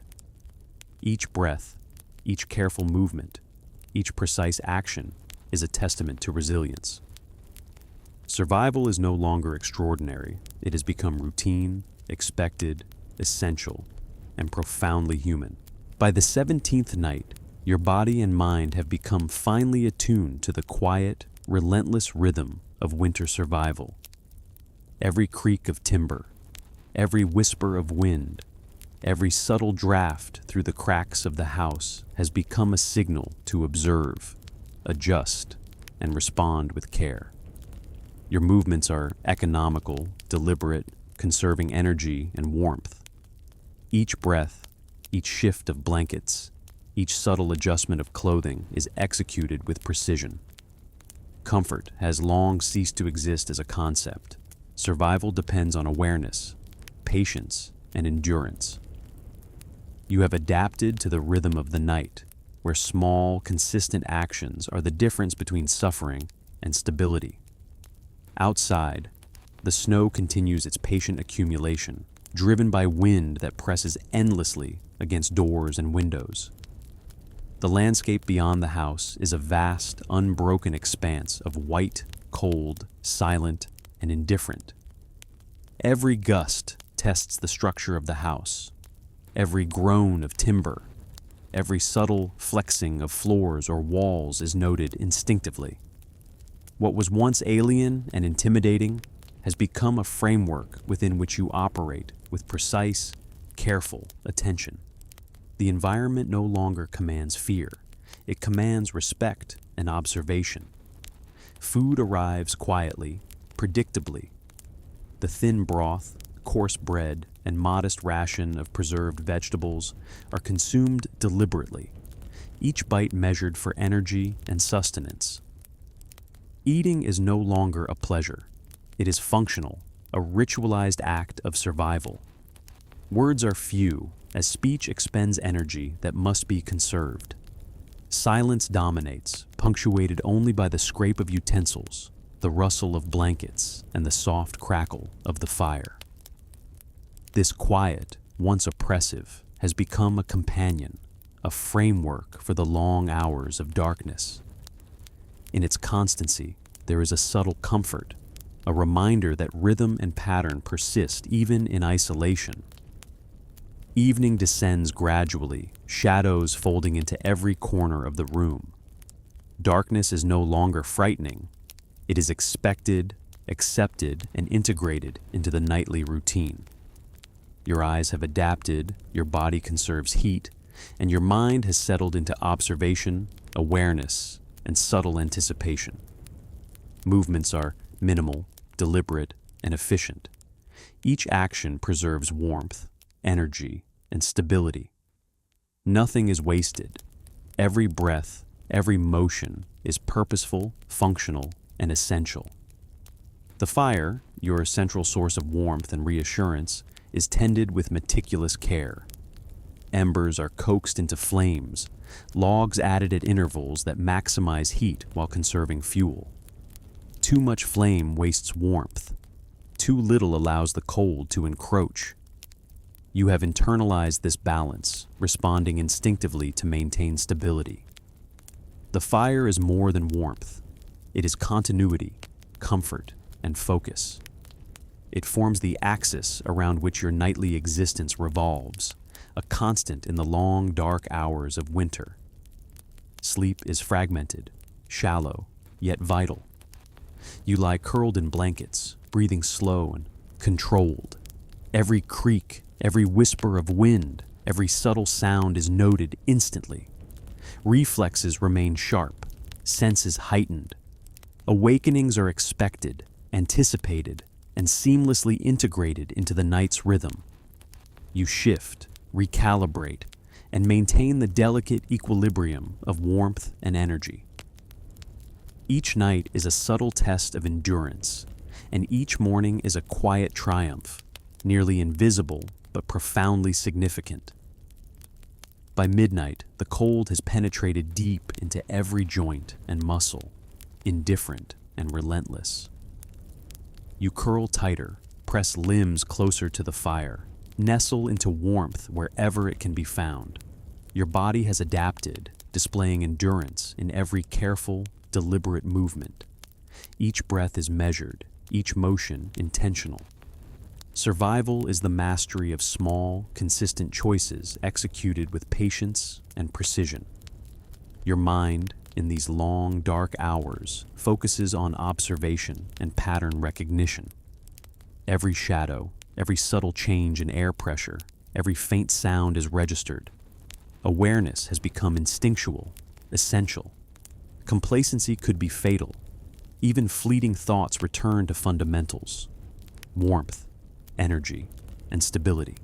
Each observation, each adjustment, each deliberate action is functional, necessary, and vital to endurance. Morning arrives slowly, hesitantly, with pale light filtering through frost-covered windows. You rise carefully, stiff and aching, muscles obedient yet resistant. Every movement conserves energy and reduces risk of strain. You tend the fire, prepare sustenance, adjust blankets and clothing, and maintain the delicate balance that sustains life. Another night has passed. Another morning comes. Another quiet, essential victory, nearly invisible but profoundly meaningful. Winter presses on, unrelenting and indifferent. Nights stretch endlessly, dark and cold, yet you endure. You have internalized the rhythm of survival, mastering patient endurance and subtle bodily awareness. Each breath, each careful movement, each precise action is a testament to resilience. Survival is no longer extraordinary. It has become routine, expected, essential, and profoundly human. By the 18th night, your body and mind have become deeply attuned to the subtle patterns of the winter night. Every creak of timber, every whisper of wind, every faint shift in temperature is registered instinctively. Movements are economical, deliberate, conserving warmth and energy. Each breath, each shift of blankets, each adjustment of clothing is executed with precision. Comfort is no longer a consideration. Warmth, energy preservation, and stability are paramount. You have adapted to the rhythm of survival, where patience, observation, and careful endurance guide every motion and thought. Outside, the snow continues its quiet, relentless accumulation, driven by wind that presses against doors and windows with unwavering persistence. The frozen landscape stretches endlessly, silent and indifferent. Every gust presses against the house, testing its structure, and every groan of timber, every subtle flexing of the floors and walls is observed instinctively. What was once alien and intimidating has become a framework within which you operate with careful awareness and precise measured responses. The environment no longer commands fear, it commands respect and focus. Food arrives quietly, predictably, and is consumed with deliberate care. The thin broth, coarse bread, and modest ration of preserved vegetables are eaten with attention, each bite calculated to provide maximum energy and sustenance. Eating is functional, necessary, a ritual of survival. Words are few as speech expends energy better conserved. Silence dominates, punctuated only by the soft scrape of utensils, the rustle of blankets, and the faint crackle of the fire. This quiet, once oppressive, has become comforting, structuring the long hours of darkness.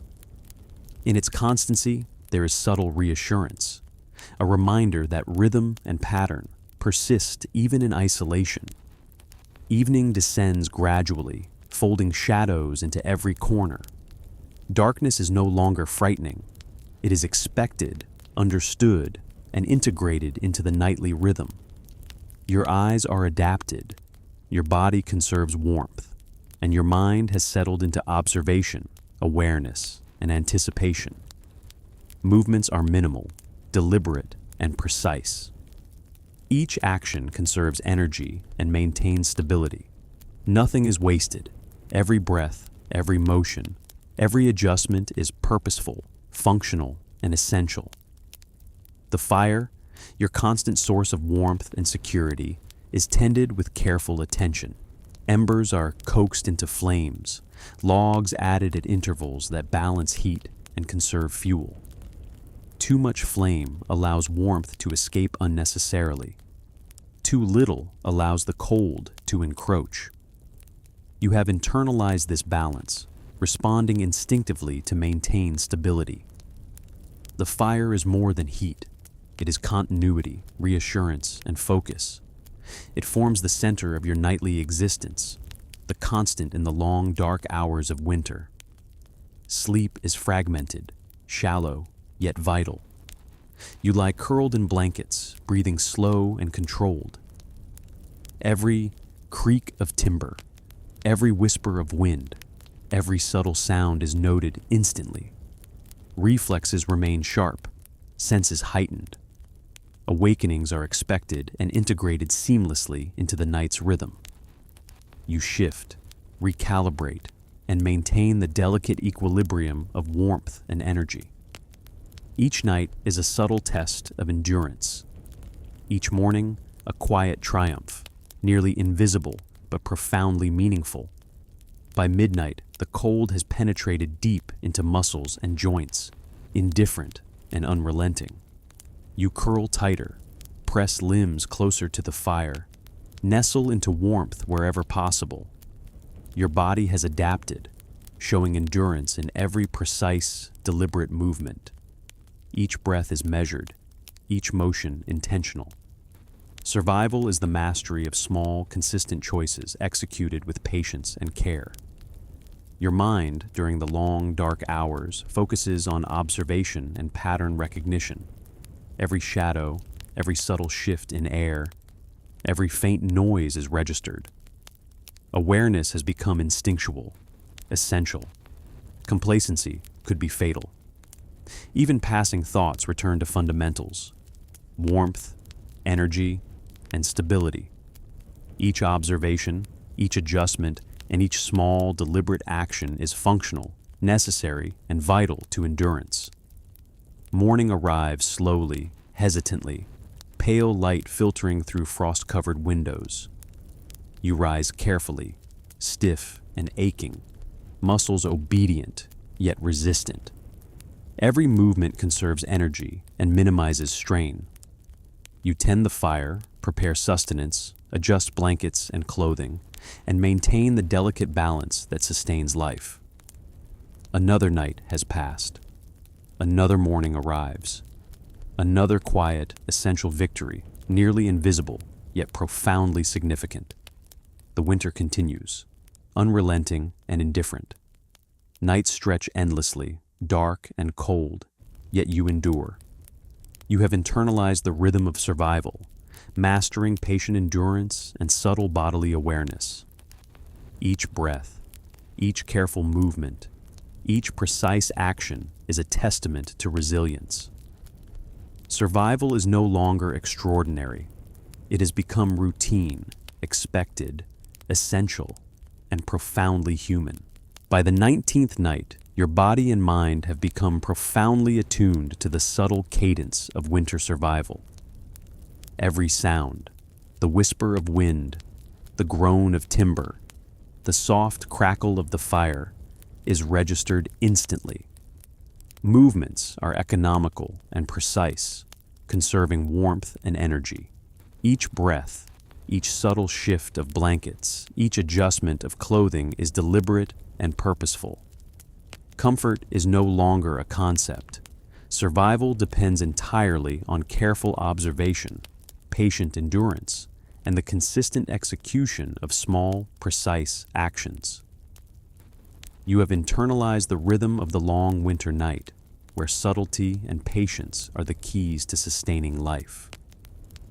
Outside, the snow presses relentlessly against doors and windows, driven by wind that seems almost sentient in its persistence. The landscape beyond the house is an endless expanse of white, indifferent, silent, and eternal. Every gust tests the structure, every groan of timber, every subtle shift of floorboards and walls is noted instinctively. What was once alien and threatening has become a framework within which you operate with exacting awareness. The environment no longer incites fear. It commands respect, observation, and measured response. Food arrives quietly and predictably. The thin broth, coarse bread, and modest ration of preserved vegetables are consumed deliberately, each bite providing energy for survival. Eating is no longer about pleasure. It is a functional ritual, a necessity. Words are few, as speech expends precious energy better used to maintain warmth and attention. Silence dominates, punctuated only by the soft scrape of utensils, the rustle of blankets, and the subtle crackle of the fire. This quiet, once oppressive, has become comforting, structuring the long hours of darkness. Its constancy is a reminder that pattern persists even in isolation. Evening folds shadows into every corner. Darkness is no longer frightening. It is expected, anticipated, and integrated seamlessly into your nightly rhythm. Your eyes have adapted, your body conserves heat, and your mind has settled into calm observation, awareness, and anticipation. Movements are minimal, deliberate, and efficient. Each action conserves energy and preserves stability. Nothing is wasted. Every breath, every gesture, every subtle adjustment is purposeful, functional, and essential. The fire, your anchor through the long night, is tended with meticulous care. Embers are coaxed into flame, logs added at intervals that maximize warmth while conserving fuel. Too much flame wastes energy. Too little allows the cold to encroach. You have internalized this balance, responding instinctively to maintain stability. The fire is more than warmth. It is focus, reassurance, and continuity.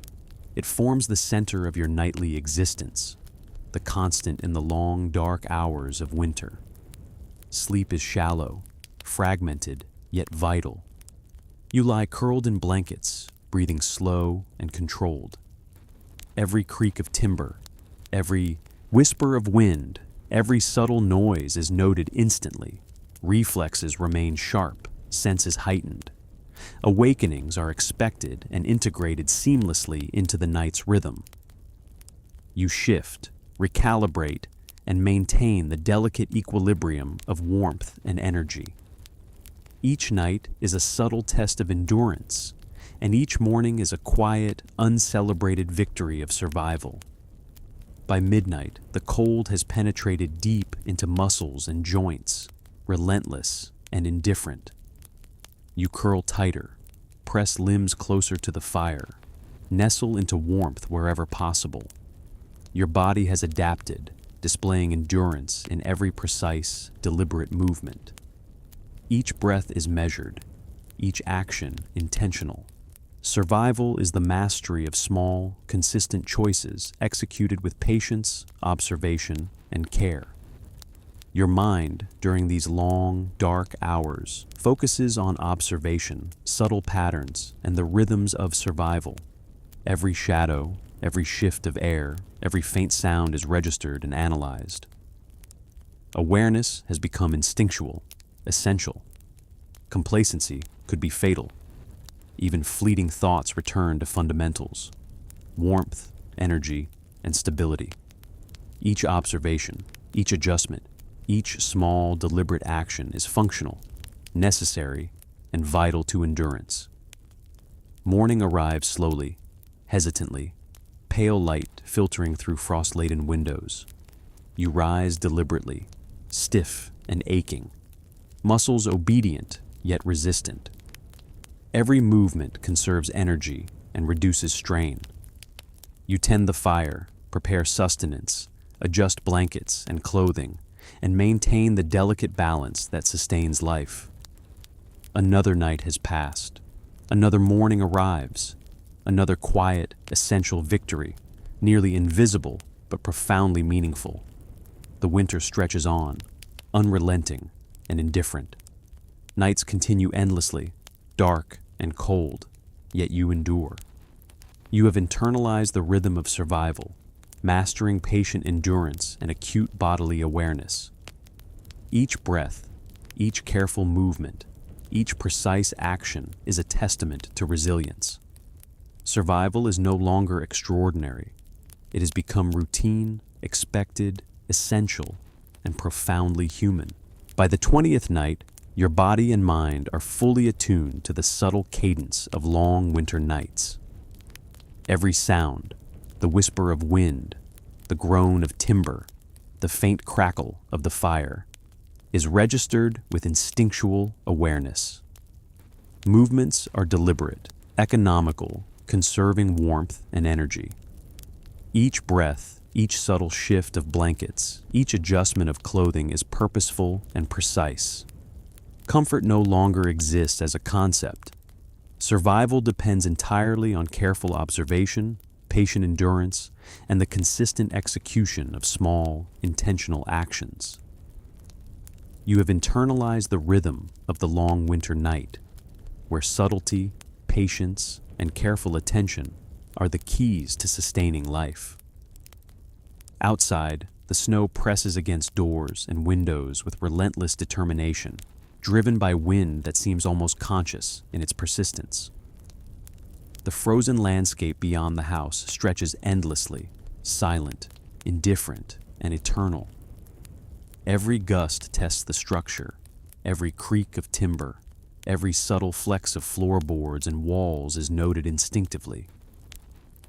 What once seemed alien and threatening has become a framework within which you operate with careful attention and precise, measured response. The environment no longer incites fear. It commands respect, observation, and deliberate action.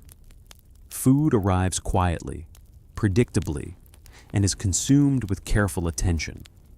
The thin broth, coarse bread, and modest ration of preserved vegetables are eaten deliberately, each bite calculated to provide energy for survival. Eating is no longer a pleasure. It is a functional ritual, a necessity. Words are few, as speech expends energy better conserved for warmth and attentiveness. Silence dominates, broken only by the scrape of utensils, the rustle of blankets, and the soft crackle of the fire. This quiet, once oppressive, has become comforting, structuring the long hours of darkness. Its constancy is a reminder that rhythm and pattern persist even in isolation. Evening descends, folding shadows into every corner. Darkness is no longer frightening. It is expected, anticipated, and seamlessly integrated into your nightly rhythm. Your eyes are adapted, your body conserves warmth, and your mind has settled into calm observation, awareness, and anticipation. Movements are minimal, deliberate, and efficient. Each action preserves energy and maintains stability. Nothing is wasted. Every breath, every gesture, every subtle adjustment is purposeful, functional, and essential. The fire, your anchor through the long night, is tended with meticulous care. Embers are coaxed into flame, logs added at intervals that maximize warmth while conserving fuel. Too much flame wastes energy. Too little allows the cold to encroach. You have internalized this balance, responding instinctively to maintain stability. The fire is more than warmth. It is focus, reassurance, and continuity. It forms the center of your nightly existence, the constant in the long, dark hours of winter. Sleep is shallow, fragmented, yet vital. You lie curled in blankets, breathing slow and controlled. Every creak of timber, every whisper of wind, every subtle noise is registered instantly. Reflexes remain sharp, senses heightened. Awakenings are expected and seamlessly integrated into the night's rhythm. You shift, recalibrate, and maintain the delicate equilibrium of warmth and energy. Each night is a subtle test of endurance. Each morning is a quiet triumph, nearly invisible but profoundly significant. By midnight, the cold has penetrated deep into muscles and joints, indifferent and relentless. You curl tighter, press limbs closer to the fire, nestle into warmth wherever possible. Your body has adapted, displaying endurance in every precise, deliberate movement. Each breath is measured, each action intentional. Survival is the mastery of small, consistent choices executed with patience, observation, and care. Your mind, in these long, dark hours, focuses on observation, subtle patterns, and the rhythms of survival. Every shadow, every shift of air, every faint sound is registered. Awareness has become instinctual, essential. Complacency could be fatal. Even fleeting thoughts return to fundamentals: warmth, energy, and stability. Each observation, each adjustment, and each small, deliberate action is functional, necessary, and vital to endurance. Morning arrives slowly, pale light filtering through frost-laden windows. You rise carefully, stiff and aching, muscles obedient yet resistant. Every movement conserves energy and minimizes strain. You tend the fire, prepare sustenance, adjust blankets and clothing, and maintain the delicate balance that sustains life. Another night has passed. Another morning arrives. Another quiet, essential victory, nearly invisible, yet profoundly meaningful. The winter stretches on, unrelenting and indifferent. Nights continue endlessly, dark and cold, yet you endure. You have internalized the rhythm of survival, mastering patient endurance and acute bodily awareness. Each breath, each careful movement, each precise action is a testament to resilience. Survival is no longer extraordinary. It has become routine, expected, essential, and profoundly human. As the 20th night concludes, you lie curled in your blankets, observing the faint flicker of the dying fire, listening to the whisper of the wind outside, feeling the subtle warmth that remains. You are aware of your own strength, endurance, and resilience. The world outside is indifferent, but within you have adapted, survived, and observed. The rhythm of winter survival has become part of you. Each night has been a lesson, each moment a quiet achievement. And now, as you drift towards sleep, the long, cold nights no longer feel endless. They feel structured, predictable, and deeply human. As the 20th night settles into its quietest hours, the world outside feels suspended. Snow continues to fall softly, covering every surface in pristine white, muffling distant sounds, and creating a hushed, serene atmosphere. The wind has softened to a gentle whisper, no longer pressing so insistently against doors and windows. Inside, the fire flickers steadily, casting long, slow shadows that dance across walls and blankets, a hypnotic rhythm that encourages stillness and reflection. Each ember glows softly, radiating heat that reaches even the furthest corners of the room. You lie curled in your blankets, every muscle attuned to warmth, every breath slow and measured, fully aware of the subtle balance that sustains life in this harsh winter environment. By this point, the passage of the long nights has transformed your perception of time. Hours, once oppressive in their darkness and cold, have become part of a continuous rhythm you can anticipate, navigate, and endure with patience. Your movements are minimal, precise, conserving energy wherever possible. Each small action, turning to adjust a blanket, reaching to stoke the fire, lifting a cup to sip thin broth, is executed with deliberate care. Comfort is no longer the goal. Survival, awareness, and continuity govern your every choice. The body and mind have become synchronized, working together with subtle efficiency. You are attuned to the rhythm of the night itself, where every sound, every flicker of light, and every shift in air carries meaning. The quiet that surrounds you has become more than absence of sound. It is a presence in itself, a companion. The soft, almost imperceptible creaks of timber are now part of the music of the night, a subtle symphony that marks the passage of time. The fire's crackle is both sound and signal, marking moments, guiding attention, and anchoring awareness. Even the faint, intermittent gusts of wind outside contribute to the rhythm, a reminder of the vast, indifferent world beyond your shelter. You have learned to integrate all of these sensory details into a coherent, calming narrative in your mind. Each sensation is noted, categorized, and responded to, building a continuous thread of awareness that carries you smoothly through the long night. The body's adaptation is equally profound. Muscles have become conditioned to conserve energy while maintaining readiness. Every movement is calculated to minimize heat loss and maximize efficiency. The slow, controlled breathing that accompanies rest or sleep has become second nature, an instinctual rhythm that supports both warmth and calm. Every subtle adjustment of posture, every curling or stretching of limbs, every shift closer to the fire or blanket edge is executed with unconscious precision. Even minor discomforts, the chill of the floor beneath, the occasional prick of frost on a window pane, the stiffness of joints after hours of stillness, are noted, managed, and endured without panic or distraction.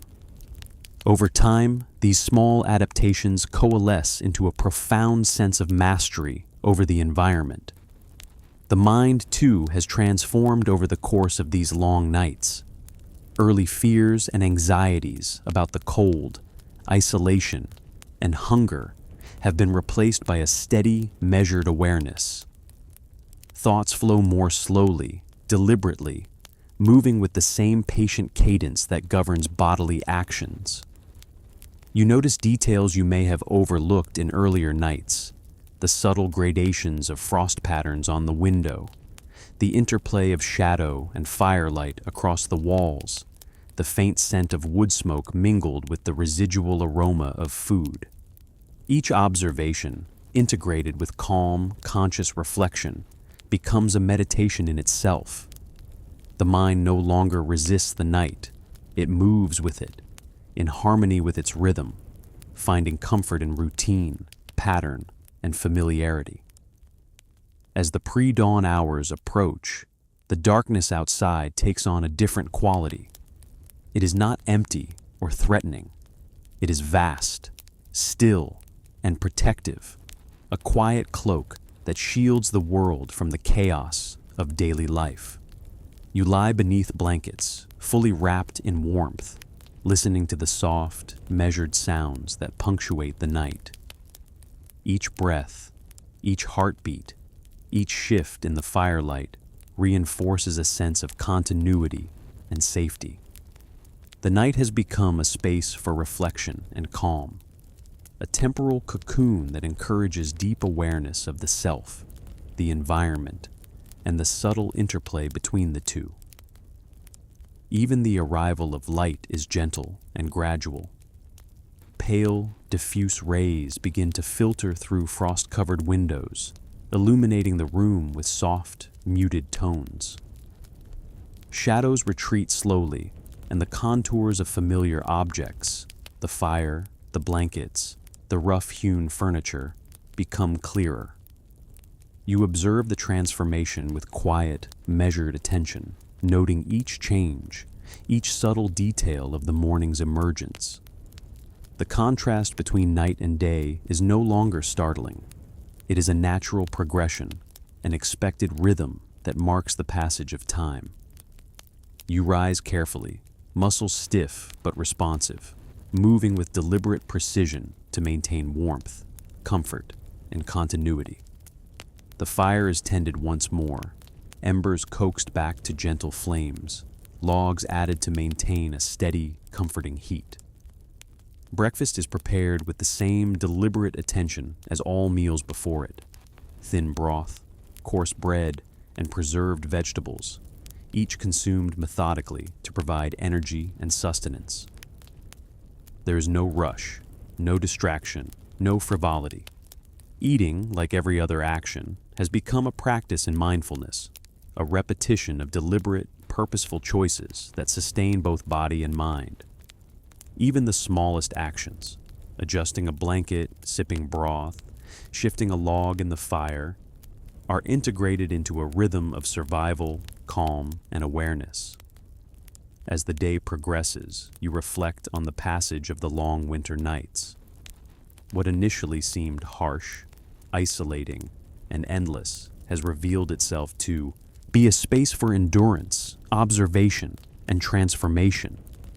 Each night has trained patience, awareness, and attention to detail. Every subtle sound, movement, and temperature shift has been an opportunity to observe, adapt, and persist. You have moved beyond mere survival. You have attained a state of calm mastery over the rhythm of the environment. The long, dark nights have become companions, teachers, and guides. They have revealed resilience, subtlety, and the quiet strength of consistent, deliberate action. And now, as you prepare to rest once again, blankets wrapped tightly, fire at a steady, reassuring glow, mind calm and attentive, body warmed and aligned, you recognize the profound simplicity of endurance. Survival is not marked by extraordinary feats or dramatic victories. It is found in the measured, deliberate, and patient repetition of small, essential actions. Each night, each breath, each shift of the body, each glance at flickering firelight has contributed to a sustained, resilient harmony. The long, cold nights are no longer oppressive. They are a rhythm, a pattern, a meditation, a companion that guides, reassures, and induces profound, restful calm.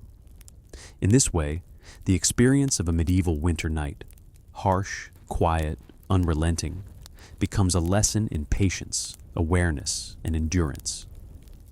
The cold, dark, and stillness that once seemed insurmountable transforms into a gentle, immersive rhythm that carries the mind and body toward rest, reflection, and ultimately deep, restorative sleep. You close your eyes, listening to the subtle crackle of the fire, the whisper of the wind, the measured cadence of breath and heartbeat, and you drift into a calm, profound slumber, carried by the rhythm of the winter night itself.